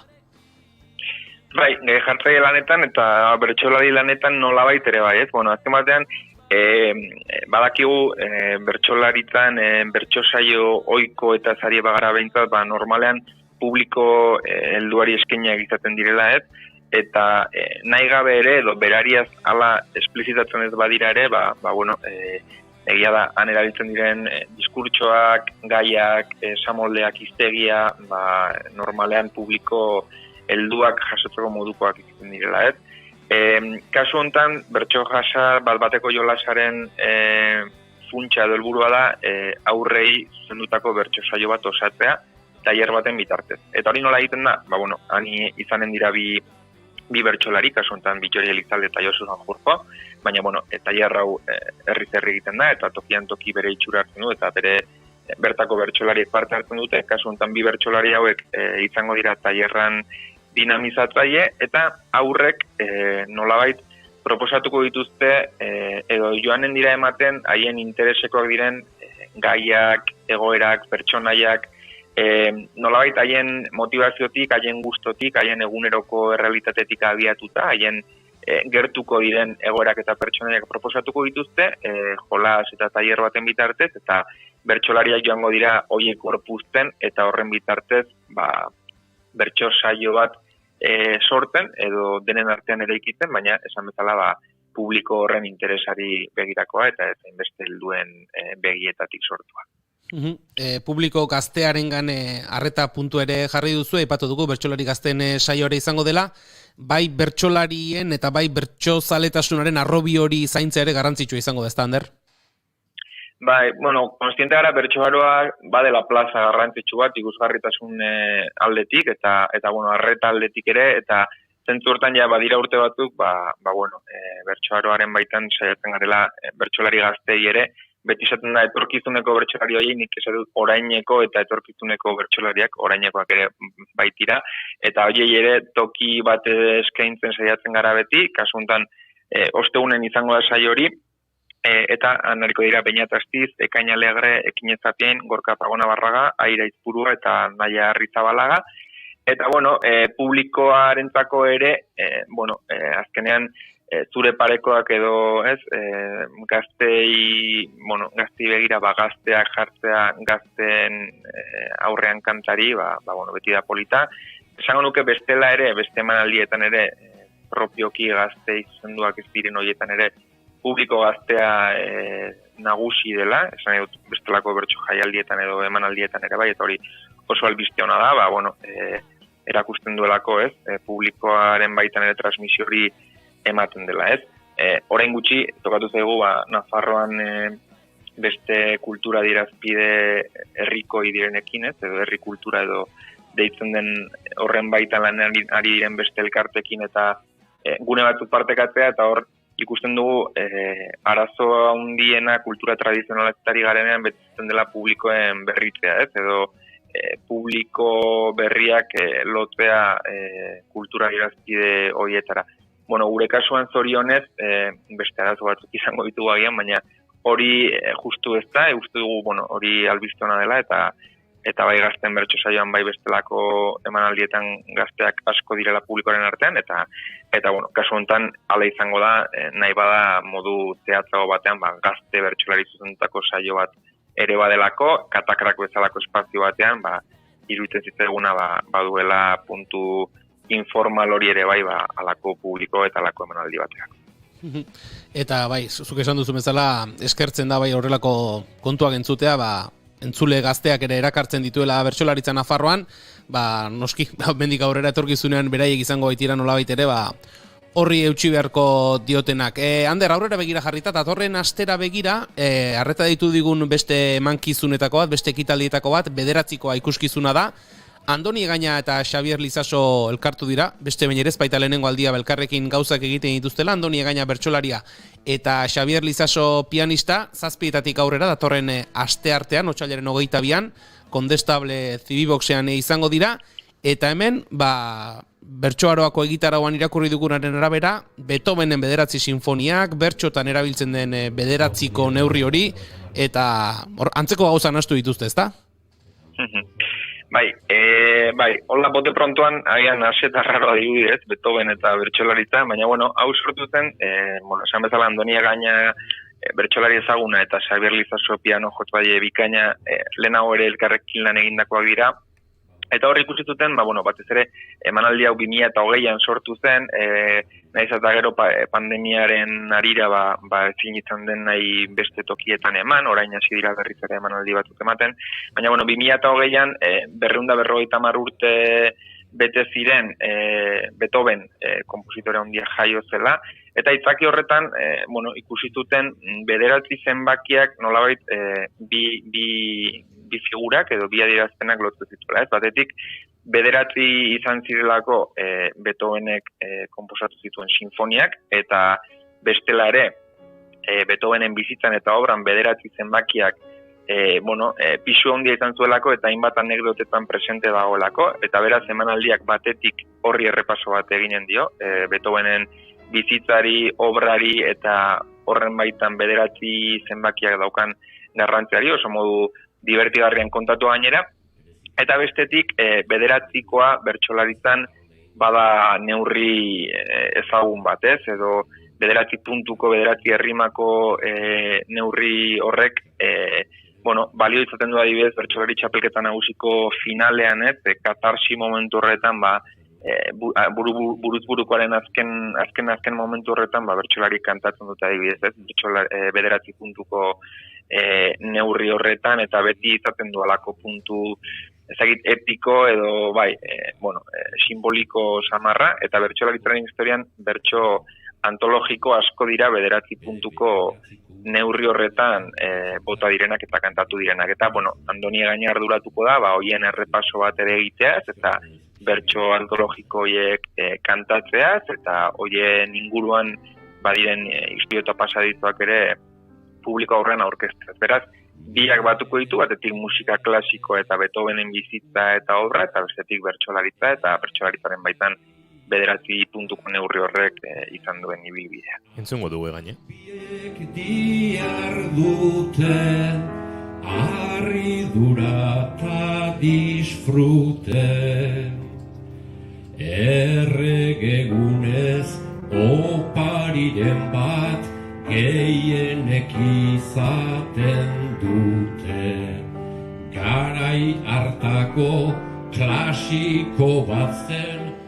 Andoni Egañari garen zuten, eta baita Xabier Lizaso berare, pianoan hor baitago atzean, eta hauxe da aipatzen ari garen bien elkarlan hori julen, azaltzen ari zareten bezala, ez da hor badago 9arekin joko hori, badago entzuleari akaso arraro xamarra egindakioken batze bat eta elkarlan bat, baina zalantzarik gabe biak ala biak ezagututa eta aurretik egindako lanak ere aintzat hartuta uste dute guztiz mereziko duen emanaldia ere izango dela hoxe. Dudari gabe, errepikatuko dugu berriz ere, datorren asteartean, otsailaren 22an, arratsaldeko 7:00 aurrera, Kondestable Zibiboxean izango direla, bai Andoni Egaña eta bai Xabier Lizaso 9ko ikuskizunarekin, eta Goiuri Inigo ez dakit, nik uste Ander Perez Argotek ederki azaldu digula bertsoaroa zer den eta bertsoaroan geratzen diren ekitaldi hauetan zer ikusiko dugun, eta horixe, entzulei gogorarazik gaur arratsaldean bertan, hemendik denbora ez gehiegira, ikuskizunaz gozatzeko aukera izango dutela Nafarroako Antzerki Eskolan, Eta besterik gabe, Ander Perez Argote, Nafarroako Bertsozale Elkarteko kidea, eskerrik asko, bertsoaroaren inguruko xehetasun guzti hauek emateagatik, eta izango dugu beste batean ere, solasen aritzeko aukera. Ados, eskerrik asko zuei. Izan ondo, aio. Euskal Herria, gaiari Xabier Amurizak bota zion berso. Eta alde hortatik, beti sentitu izan, Amurizarekiko zordun. Bederatziko ura entzun nuenean, miretzita. Egainaren hausnarketa hauek, Amurizari erreferentziak, Beethoven, aipatutako Xabier Elizaso bera, eta bestelakoak. Guk aurrera egin behar dugu, eta zue gurekin geratzeko autua badezue eskertuko dugu, hementxe naiz erratian, bigarren kafean.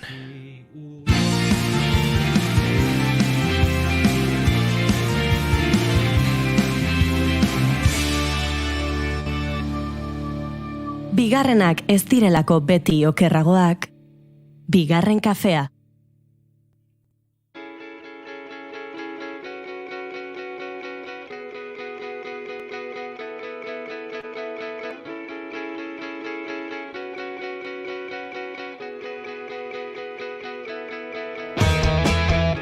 Biderdian biluzik nau. Bai, berriro aipatu behar dizugu, baietz, Rafa Ruedaren osteguneko kontzerturako sarrerak ditugula, ze bihar bertan argitu beharko dugu, nortzareten garaileak, ostegunean bertan, antolaguntza pixkat izan dezazuen kontzertura joateko. Ordua egia da, ez dela ja arazoak ematen dituen ordutegi horietakoa. Ez da arratsaleko 7:00 lanetik atera eta hau da beste daumiak utzi edo hau da ez dakit hau jasota. Ez gabeko 9:00 edo nori ematen diokera ze grazien izumenak. Bai. Horrekin kezkatuta ibiltze zehata. Ni ez, baina empatia eriketa bazen gure entzulearekiko. Batzutan norberak ez dara matzan bizimoduak badara matza beste batek, bai. Entzule batek, eta beraz, bai, izaten dira gauza asko. Horre, antolatu beharrak, baina gabeko 9:00 kafe antzokian Bilbon pandemia oste edo ez dakize garai berri hauetan, ez da zenbagarren garai berri hauetan, izango den lehenengo kafe antzokiko kontzertuan Rafa Rueda eta bere bandatzarra, bere azken diskoa Rueda jotzen, baina baita kantu mitiko mordoa eta kantu zarrak berreskuratuz. Uste dut Bilbo zaharraren beharrezko itzordu horietakoa dela, ostegun ontakoa kafe antzokian, eta guk bi sarrera bikoitza dauzkagu zuen artean zozkatzeko. Eta hortarako sartu behar duzue gure Instagramen, edota WhatsApp edo Telegram mezu bat bidali 688-722-544 da bigarren kafearen telefonoa, eta bertan erantzun behar duzue honako galdera, zein den Rafa Ruedaren gitarra kutxunena? Azken urteetan behintzat, eta 3 aukera dauzkagu. Gibson Les Paula, esango Juri, gustora esate ditezu, Gibson Les Paul, Fender Jazzmaster eta Fender Stratocaster. Kafea epazlea. 3 horiek dira hain zuzen ere aukerak. Bai. Eta asmatzen baduzu ondo, baina bestela ere bai. Kontua da, zuen aukera bidaltzea eta parte hartzaileen artean zozkatuko ditugu bihar.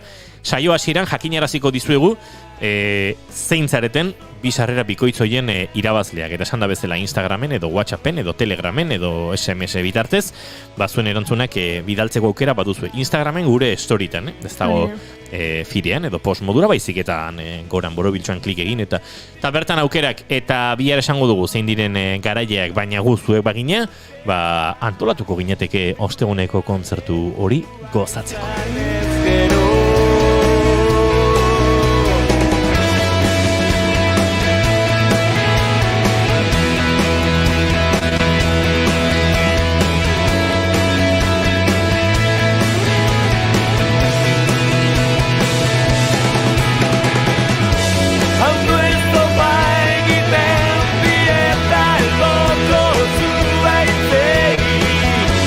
Kata gorri bat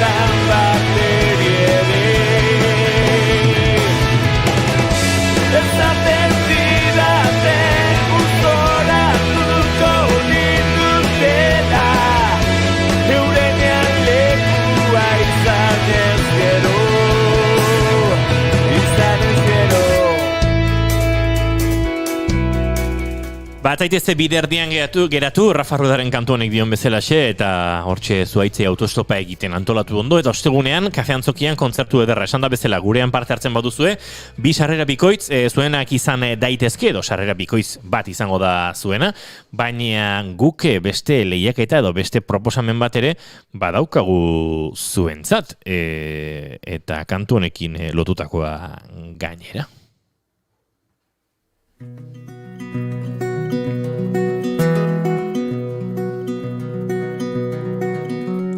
Semezte guapo zauden, amak zizun esan, ama apo ez apa, erantzun zen ezan, naizta ezenekien. Xabier Creuet Popatik proiektuko kidea, Ingeru Maior eta Ekaitz Goikotxerekin batera osatu duten proiektu honetan ari gara entzuten. Hemen izan genuen, bigarren kafean duela aste betetxo, aste pasatxo, ez dakit orentxe beste egun izan. Eta aizue, Ekaitz Goikotxeak eta Ingeru Maiorrek eta Xabier Creuetek oso gustura egontzela kontatu ziguten, eta bururatu zaiela Erronka bat, bigarren kafearekin lotura zuzena duena, eta izuzi ilusio egiten digun. Bai. Gugan pentsatu dute sari modura, Goiuri. Gugara saria? Gugara saria. Ai, ama. Bueno, sari gehiago daude, lasai. Baina Traola Ipuinetan Challenge abiatu dute zu ere bazarelako poeta. Eta zer nahi dute? Zuek abesti honen estrofa gehiago sortzea. Edo behintzat bat. Nahi duzuen moduan, idatziz, errezitatuta, kantatuta, musika tresnaren batez lagunduta, nahi duzuen bezala. Zuek egin abestiaren estrofa berri bat, grabatu eta bidali popatik.band@gmail.com elbidera. popatik.band@gmail.com edo bestela igo sare sozialetara eta jarri Traola Ipuinetan Challenge, Traola Popatik, Traola naizen. Jarriko izugu dena hemendik, ze bakigu, gauzatxo asko direla. Esan berriro, Goiuri, Popatik? Traola Popatik, Traola naizen, edo Traola Ipuinetan Challenge, hori sare sozialetara igotzen balin baduzue abesti honen estrofa berri bat. Edo bestela, bidali dezakezue popatik.band@gmail.com elbidera. Bale, nik emaila ulertu dizut, Popatik Traola erronka band festa hori ez dut ulertzen oso du? 3 Traola dira. Bale. Gauza da, zuk sareetara igo nahi balin baduzu, pentsa nik egiten dudala abesti honen, estrofa berri bat nik musika tresnarik ez du jotzen, baina etxean zartagiekin, pi-pa-pa-pa, abesten. Igotzen dut sareetara eta jartzen dut Traola Ipuinetan Challenge, Traola naizen eta Traola Popatik. Ingo dugu goza bat, zuk idazten bari maizu estrofa, nik pianon lagunduta igoiko dugu. Egin dezakegu? Ez? Bai, osando. Bidalitako estrofa guztien artean, Popatik bandak onena aukeratuko du, eta estrofa sarituarekin kantaren bertsio berria, naizirratiko bigarren kafean grabatuko dugu, bideo eta guzti, eta sare sozialetan zabalduko dugu. Zer iruditzen zaizu inigo? Oso proposamen ederra iruditzen zait, eta gainera jende askorentzat ere izango da, ez? Abesti hau badakit ikastetxetan eta hainbat zentrutan oso ondo hartu dutela ikasleek eta iritsi zaiela, ez? Azkenean kantuaren mezua, eta eurek ere errealitate honekin edo honek sentituarazi dienarekin konektatzeko modu bare badutela. Bai, irabazlea gero tongo aritzen zarete eta irabazlea eta parte hartzaia guztien artean zozketaz hautatuko dugu eta bigarren kafera etortzeaz gain, ze hori supersari potoloa da, naizen elkarteko materialen saski bana jasoko dute. Naizen elkartaren poltsa, motxila eta 3 kamiseta eta horrez gain txartel jokoa eta 3 liburu transitos meiamoierik eta dizira eta adar bakar liburuekin.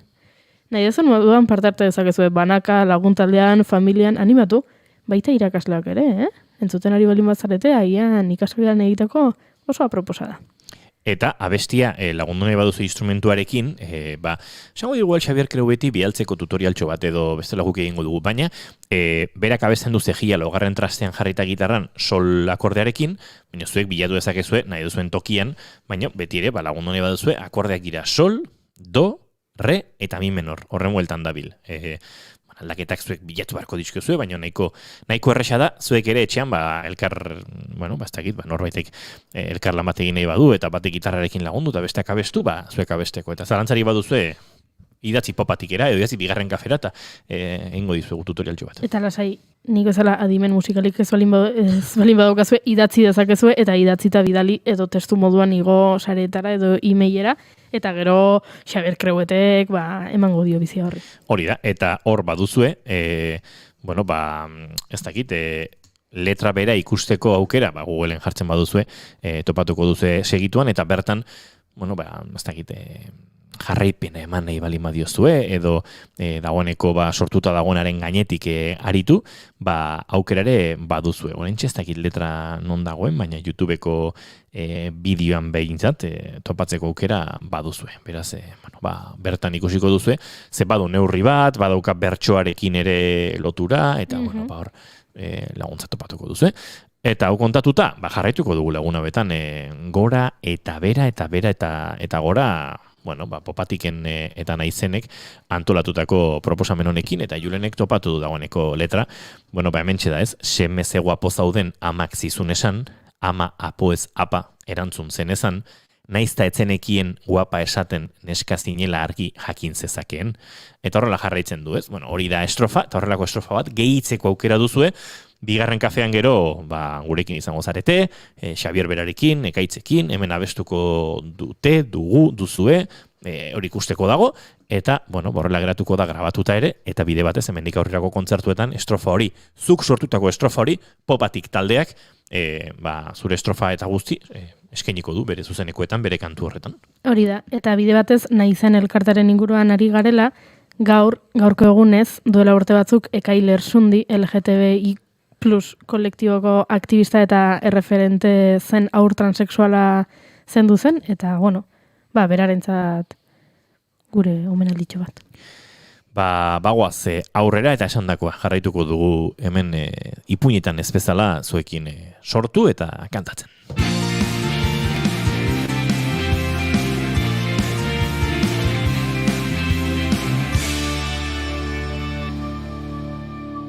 Bigarrenak ez direlako beti okerragoak, bigarren kafea.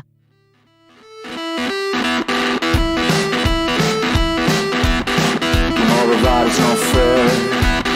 Don't worry, man, you get scared. Whatever happened to your heroes, you can be free.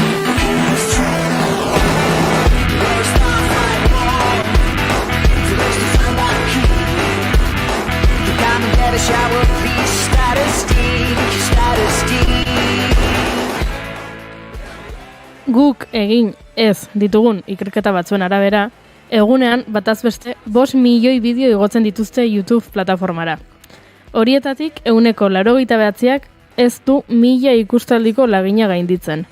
Hau da, 10 bideotatik 9 zulo beltz batean galtzen direla esan genezake. Baina noiz behinka bideo batzuk segulako arrakasta lortzen dute.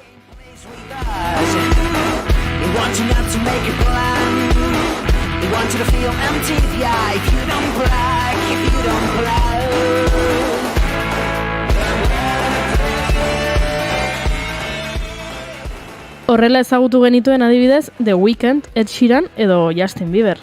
Baina adibide handi horietatik haratago, YouTube zure lana enpresa handie irakusteko bide bat ere izan daiteke, kontratu potolo-potoloak lortzeko. 2019an Morgan Cooper gazteak bideo bat egin zuen The Fresh Prince of Bel-Air edo Bel-Airreko printzea 80ko hamarkadako telesail ospetsuaren bertsio bat egiten. Telesailaren zale amorratua da Cooper. Eta 2020 urtean Will Smithen telesaila nolakoa izango litzatekeen irudikatu zuen, eta lagunekin bideo batean islatu. Will Smithek berak bideoa ikusi zuen, nola ez, 7 milioi ikustalditik gora ditu eta harremanetan jarri zen Cooperrekin. Cooper gaztearen bideoari esker, HBO Max plataforma telesailaren reboot bat prestatzen ari da, Cooperren parte hartzearekin, noski.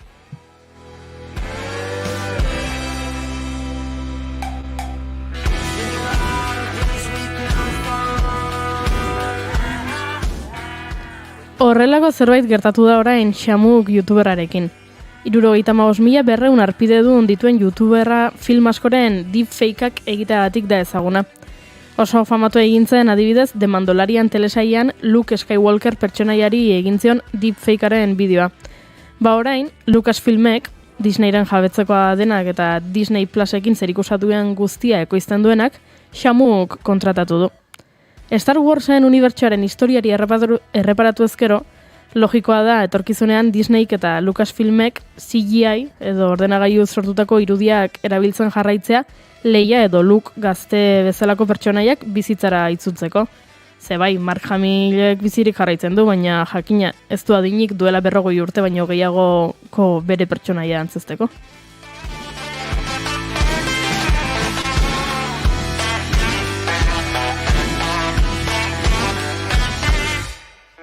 Beraz, deepfakearen alderdi ona hau azaltzeko, Unai Elordi Hidalgo gonbidatu dugu gurera. Arratsaldeon. Arratsaldeon. Ondo algeao. Bai, ondo. Star Warsen zalea zea? Bai, ez gehiegi, baina bai. Gustatzen zai, bai. Vale. Bueno, hasiera ona da. Ikusi duzu Xamuk honek egin duen bideoa? Bai, ikusita goketa. Vale, eta azalduko diguzu pixka bat... Bai, hori da idea. Azkenen kuadriako batek bialdu zian justo helazte hoi, eskerrik asko harrit. Eta ikusi nun da esan, beti ibili izan du naiz asko deepfake munduan bastante sartuta, eta ikerlari bezala, nik uste zerbait nahiko atraktiboa izaten dela. Eta gehien bat hori ikusita, ez dakit, deepfakean alde positiboa, lehenengo alde positiboa ikusi dezakeu, ez? Igual ez dugu hainbeste dependituko aktoretaz, eta gauzak, visualki gero eta politagoak izango dira, nahiz eta artifizialak izango dien. Gero sartuko gea, zer da naturala, zer da artifiziala, ez dakiz, hori nik uste beste debate badala, baina bai, egia da, oain adimen artifizialak gai dela pertsona baten aurpegia gaztetzeko edo zartzeko. Ze, ez dakit ezagutuko zenuen, baina bat zion aplikazio bat FaceApp izen azula, ez? Teknika nahiko antzekoa da. Eta orduan, ideia zen, pixkat esplikatu, ze sare neuronal berez irabiltzen dien, eta nola lortzen dan pertsona hori gaztetzea, ez? Azkenen visualki, kontuatzen geha, baina horren atzetik dauden matematikak eta gauzak, pixka bat azaltzea, ez? Ze, adibidez, aipatu dugun bideo honetan, uste dut egin duena dela, pertsonaia hartu eta gaztetu, egin du The Mandalorian telesailean, itxuraz behintzat. Gauza pila bat inditu, baina esan genezake nabarmenena dela gaztetzea pertsona hori, eta ikustea ze ondo gaztetuta daun pertsona hori.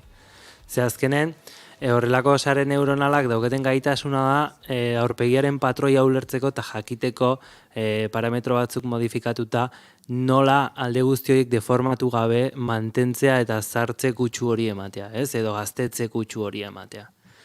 Eta azkenen sare neuronal batzuk, ezakite inoiz entzun ditut, nik askotan errepikatu izan ditut, diala sare neuronal generatibo adversarialak. Hau da. Dago sare bat, dia bi sare, ez? Bat abasten kontrajarriak die. Bat da gai, gauzak generatzeko, gauza sintetikoak, bai? Ze pertsona batek edo argazki baten espalima dago, irudi hori da sintetiko, artifizialki sortu da. Eta gero da beste bat da adversariala edo kontrario izango zena, ez? Eta bien artean burruka egiten dute. Hau da, generadoreak edo ikasten du marrazten. Bai? Eta marrazten di joan einen, adversarialak esaten dio, hau feika da. Hau feika da, terizen abonementu bat, hobetzen juten dela, eta esate jola, venga, jazta, hau erreala da, eta orduan lorten dezun erantzuna da oso ona. Baina horretaz gain, badauke beste puntu bat, ez, gaztetze puntu horrek, ze hori izango zat deepfake normal bat itxeko. Baina egia da, sare generadore hori pentsatu dela azkenen zu marraztea zoazenen bezala, bai? Zu marrazki bat iten ikasten dezunen, dezu, marrazki egiteko informazio guzti hori kodifikatu zure zerebroan, bai?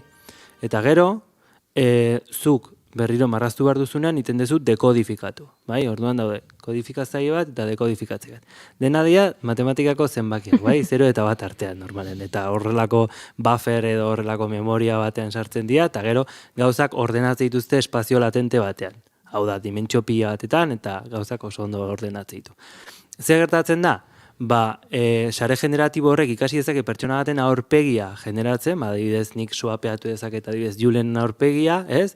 Eta bere mugimendun arabera nire aurpegian suapeatu eta listo. Baina gaztetxeako garaian, hasieran sartzen dien parametroiek estadistikoki modifikatze bali maiteu, alditeu. Bai gaztetu pertsona hori, baina generoare aldatu diezaiokeu, orduan, hor aldatzen dituzun parametroak azkenan sare bukaeran sortuko dira, orduan da, zuk ikasiko da zenu marrazki baten varianteak egiten. Ez? Ze azkenean gu pertsona bezala, ez? Ikasten dugu panpine bat marrazten, baina gero poliki-poliki hobetzen goazen einen, gaia beste variante batzuk itea, antzekotasuna auketenak. Esak egoneko, olako zerbait izango zela. Baina dena matematika daukela atzetik. Eta hola, hoxe izango zen. Eta gero gauza gehiago daude, Karo, ze erreixa saltzen duen behak dena, Bai, nik ez egit nahizelako zero zale edo, baina bideoa ikusten ari gara, eta ez dut ulertzen ze pasatzen duen. Gauza da, The Mandalorian telesailean, Disney Plusek egin zuela efektu bereziekin Luke Skywalker gaztetu, edo Mark Hamill gaztetu. Baina, zaleek ikusi dute, atala ikusi dutenean esan dute, baina, pixka bat gaizki eginda dago. Hau efektu hauek pixka txatxua dira. Eta, xamok youtuberrak hartu du eta deepfakearen bitartez hobetu egin du efektu hori. Beraz, zuk gu hor ikusten ari garena, begira, aurpegia desberdina da. Bai. Ikusten dut. Baina, lehenengo original hori zeinek egin zuen. Hori da, izango da esan dutena gaizki dagoela. Eta bestea da, aipatu dugun horrek egin duen bigarren bertsioa dezongo litzateke. Beraz, ikusentzunezko industriatik edo egin dute alako simulazio bat. Kutre xamarra. Disneyek, hori da. Eta xamok honekin du hobetu beretzen. Hori da. Baina zuk ez zuretzen, ez da egita hobetu baino bai. Bai lortuko zentun lan nahiko erantzun honak. Esan du, beak, xamokek, 2 egun behar izan dituela. Posible da, 2 egun? Ordu asko dia, nik uste oso gutxi dela. Egia da lehenagotik gauza asko entrenatuta auki barko litukela, bai? Hau da, sistemaria erakutsi barko liokeia lehenagotik nola gaztetu Luke Skywalker eta gero bideoko sekuentzia bakoitza hartzen joan, ez? Solapatzen joan, bai? Desberdintasuna da, zuk zerbait eskuz, ez dakit, oain dela... Oain burua etorri zait, goatzen zeaten nola pertsona batek pintatu zuen Eliza bateko kuadro bat eta utzizun beste baina. Eta utzizun desastre bat inda. Hoi bakizu ze badan, eskua sartulako pertsona batek. Nahiz azu oso ona izan, aizeaia indadagon zerbaiten gainetik pintatzen. Orduan, hori beti notatu ingo zaio, ez, puntu hori. Zegertatzen da saren neuronal adversarial puntu horrek indela pixelez pixel marraztu iten dula eta pose guztiak ondo proiektatzen ditula eta gure begikin gu ez geha gai hain ondo proiektatzeko hau egia da, profesional oso onak daudela, baina honek aurreatzen dizu lan pila bat. Osea, pixelez pixel nolabait marrazte dizu, eta gero zukin barko zen ajustatu zen, nik ez ezin izten dut klik bat inda hindu, oso ondo dago inda, eta nik proba batzuk inda dauzket, eta ez da hain ondo atratzen, baina lana kristona da. Nik uste eta horretik pasako zitula astebete horretan, eta gero esan, eta frame hau prozesatzeko edo irudia prozesatzeko taratitut 2 egun. Baina Luke Skywalkerren inguruko programaren edo ajuste guztia egin da zegoen. Algoritmo horren. Baina ez da algoritmo hitza sartu, baina sartuko dut.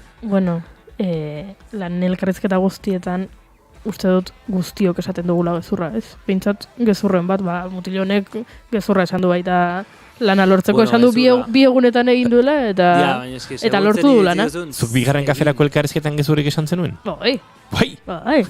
Gero esango izutze. Bai.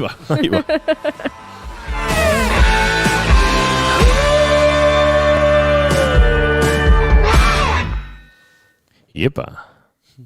Gauza da, orain arte erabilitako teknologiarekin ematen zut Luke Skywalkerrek adibidez edo Scorsesek The Irishman pelikulan ere erabilitakoak ematen dute bideojokotako pertsonaiak eta ez benetako aktoreak eta honekin ja beste realismo puntu bat ematen dio. Ze esan genezake bideojokoetan eta erabiltzen ari garen irudi sintetiko horiek nolabait triangularizatuta daude, hau da, maila moduan daude jarrita eta horrekiko itendia renderizatu. Hau, igual pixka teknikoa da esaten nahi zena, bai? Renderizatu da argazki bat atera, eta proiekzio horrekin atera iten zaio. Zer gertatzen da, kolore horiek nahikoa artifizialak izaten dira, ez daukate patroi estadistikoak. Zuk ukiditzazkizu 16 milioi kolore, ez? Baina gero, nolabait, sare horiek daukaten ikasteko gaitasuna, bai? Oskeske kristona da, ez dauk ezer ikusi. Eta nik uste dut, laizzer edo, ez dakit, 5 urtetan edo nik kalkulatzen dut, editoreetan eta holako gauzak sartuko dituztela. Claro, eski gauza, teknologia honekin, Mark Hamill esan dugun bezala bizirik dago, orduan ez dute iobetik atera pelikula egiteko, baina honek esan nahi du agian egin daitekela hildako aktore batekin pelikula bat? Bai, egin daiteke. Laizzer gertatuko da. Bai, nik uste doble bat izango zala, ez adibidez zerbeza marka horrekin intzuten bezala, ez? Doble bat erabili gutxi gora bera konplexio antzekoa daukana eta horpegiko gorpuzkera antzekoa eta antzekoa gehien bat errezteko, Zeberezuk edozein irudi nolabait sortu dezakezu zerotik egin dezakezu. Bakarrik behar duna da, ze irudi jaso sare horrek entrenatzeko. Orduan behar dituzu irudi asko gauza bat. Existitzen dira, sare generatibo adversarialak, paisaiak marrazten dituztenak, bai. Orduan, azkenen horren arabera egiten duzu. Gara, adibidez, lehen komentatzen aritu gara, The Fast and Furious pelikulan Paul Walker aktorea hiltzanean, eta oraindik pelikula grabatzen ari zirenean, bukaerako eszenarako horrelako zerbait egin zuten, eta Paul Walkerren anaia erabili zuten oinarri gisa, baina gero pelikulan, aurpegiatzen anaiarena Paul Walkerrena zen. Gero de bai pasatzea beste gauza bat, ez? Ja, pixkataratago jo nahi bali mazu, irudiak nolabait sortzen nahi baina ahotsak zer? Ez? Ze puntuta ino, a ber... Hor ere ongo da, ez? Horde badago, ze gertatzen da, azkenen irudiak beti atentzioa gehiago deitzen dula, ez? Baina nik uste dute bai gero hor irudi, ez dakit, sintetiko eta gauza horien arabera ere bai gauzak ondo etorri daitezke, ez? Adibidez, zuk korporazio bat balima daukezu, eta nahi balima dezu zure ahotsa izatea zerbait neutrala, ez izatea, ez inorri asoziatzea, zuk sintetikoki generatu dezakezu ahots hori, eta ahots hori horrekin asoziatuko dute, ez? Horrelako gauzetako irudi sintetikoak erabiliala izatea edo ahots sintetikoa nik uste ondo daola. Bai, entzunun behin, Morgan Freemanek dokumental askotako ahotsa jartzen du. Guri, klaro, ingelesaz balin baditugu ikusten, ez zedigu iristen, baina estatu batutan, guri Iñaki Bira etxe jartzen. Hori da, hoxe.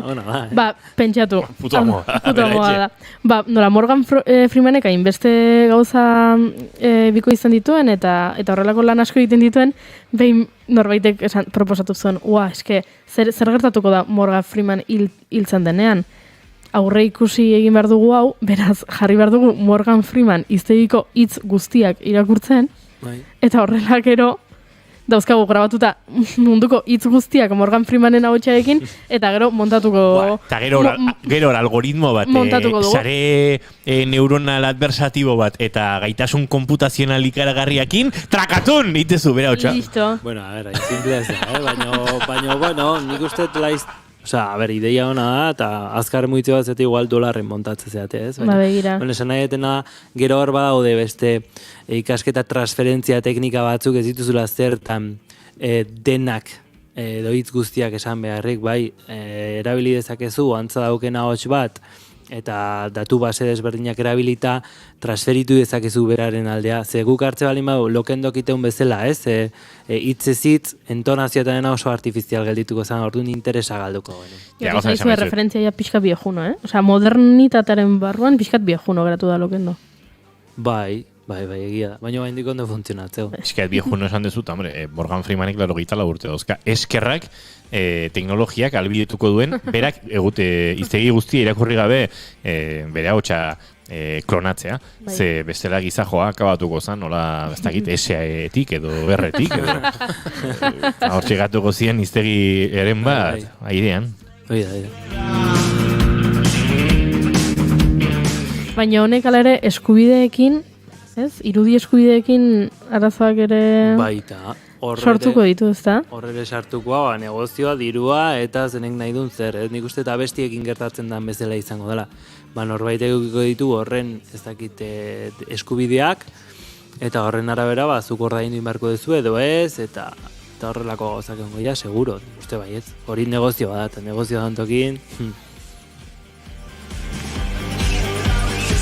Eta beti egongo dira horre mugan eta erabilera okerreko kontuak, ez? Leheno aritu gara Julen eta hor agertzen dira, Barack Obamaren kasuan, ez da egit, honek Donald Trumpen inguruan esandakoak sortu zituenik, eta horrelakoak, ez?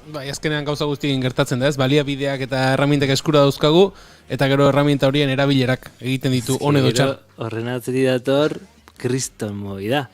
Ze gero, nola egiaztatzen dezu zerbait norbaiten adala sintetikoki genera badezakezu eta ikusi oso antzekoa dela, ez?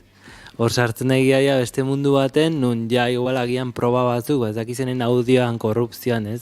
Azken aldi honetan entzuten diteunak, ez? Audioa jartze dute, audio hori sintetikoki generatzen hori madezu, zer?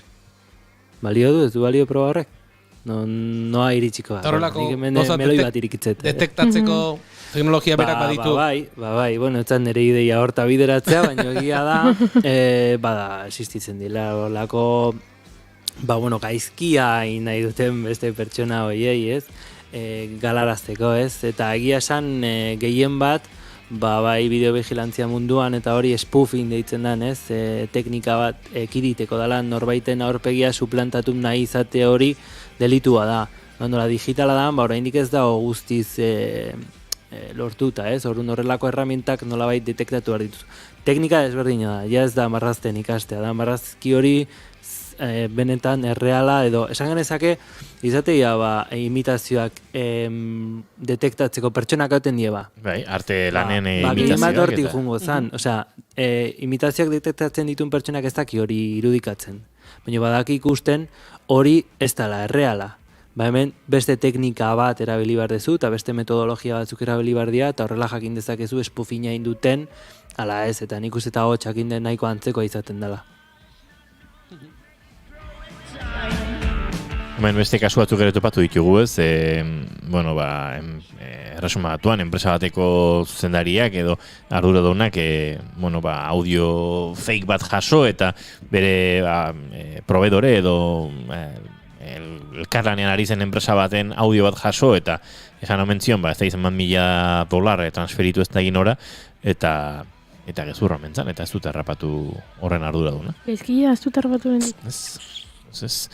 Eta bestelakoak noski, horre kontu asko izan dira. Eta horrexenatik ari gara, deepfakeak irikitzen du, ez? Horre espazio bat, aukera bat, baino zabaltzen du ere, prozesu judizialetan bideofrogak askotan aintzat ezartzeko edo behintzat zalantzan jartzeko aukera edo beharra.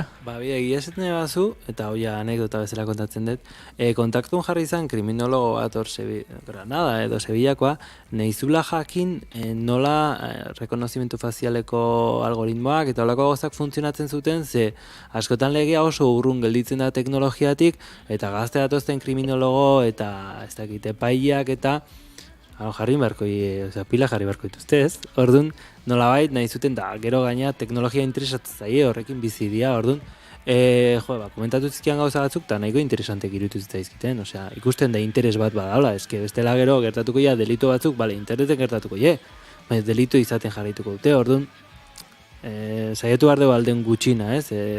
Gap hori, ez? Eta horrere, akaso, aipatu dugu hasieran, teknologia eta teknika oso komplexuak direla, baina denbora aurrera egin ala, teknologiarekin gertatzen da, ez? Azkenean, modu sinpleagoan izan da ere denon eskura geratzen direla baliabide horiek, eta azkenean, orduan eta esku gehiagotan dauden gauzak, orduan eta erabilera gehiago emateko arriskua dago. Egia, nik uste, gero nik ustete, iritsiko gala puntu batela ez deula ezer sinistuko, ez? Errexenan ikusteko idala, ez? Esatea, ez ezer sinisten da, listo.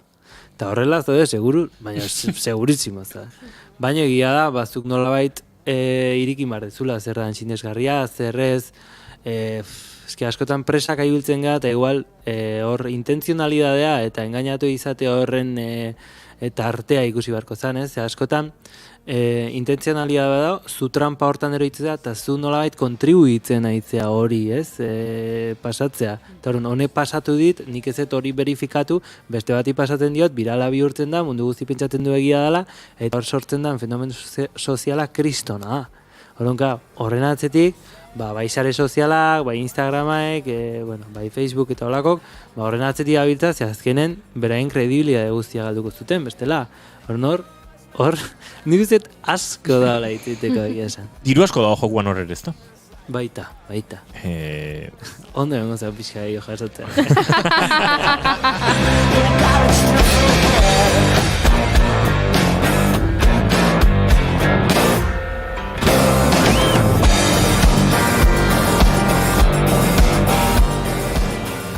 Ze aktore gustatuko litzaizueke ikustea gaztearoan pelikula bat egiten orentxe deepfake bitartez? Imaginatu ez, aukera duzuela, izan Hollywoodeko, Bollywoodeko, edota Euskal Zinema Industriako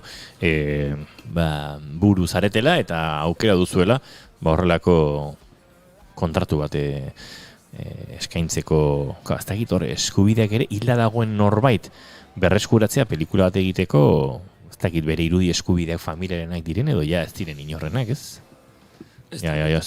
Oso gai korapilatxua da. Imaginatu ez, Meridinen pelikula bat egiteko aukera dagoela gaur egun, eta haren gorpuzkera duen norbaiti, aurpegian Meridin jarri eta zine klasikoa. Tartean diru esko baldin bada norbait agertuko da. Bai, eskubideon kontuarekin. Gero denetatik agertukoa, ez? Bai, igual esango, eske hori ez da benetako Marilyn, eske beak bestera bat egiten zuen, bere doblajeko aktorea ez da hori. Bueno, azken esentzia galdu du, bueno, baina igual film laburrak edo klip txikiak edo horrelako gauzak, ez? Pixkat nostalgia hori elikatuko dutenak. Bueno, agian zinemaldian Oskarretan eta Goya sarietan jarri beharko dute kategoria berri bat, deepfake onenaren saria. Bueno, gaur egun bai animazioa dagoen bezalaxe, beste esparru bat. Deepfake onenaren saria. Ez da txarra, Ez da txarra.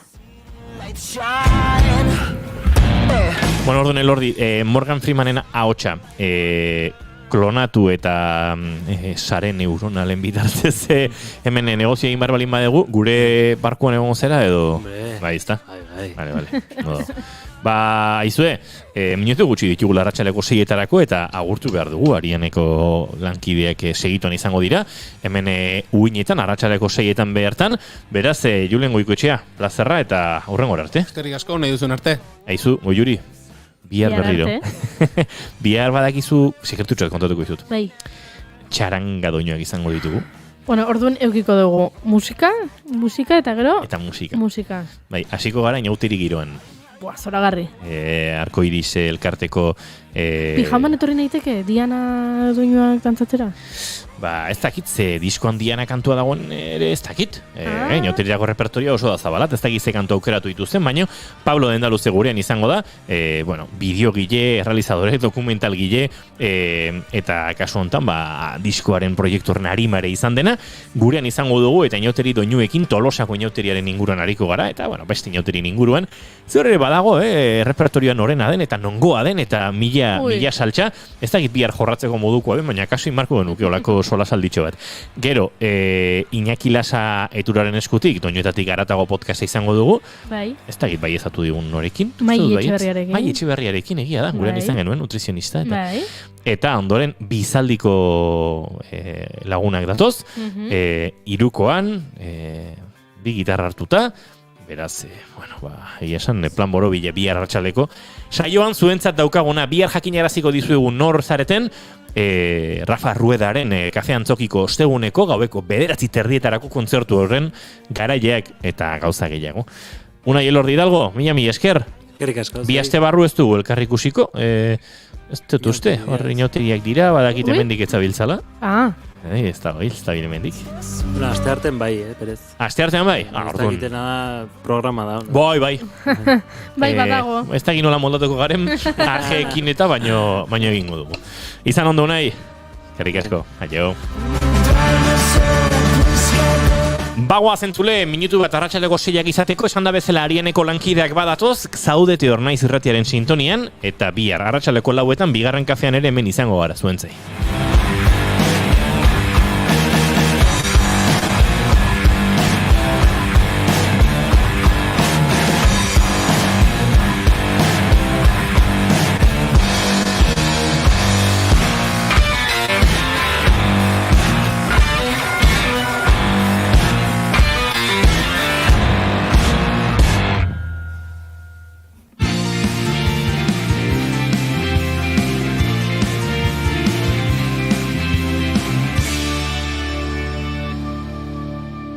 Keep calm and bigarren kafea.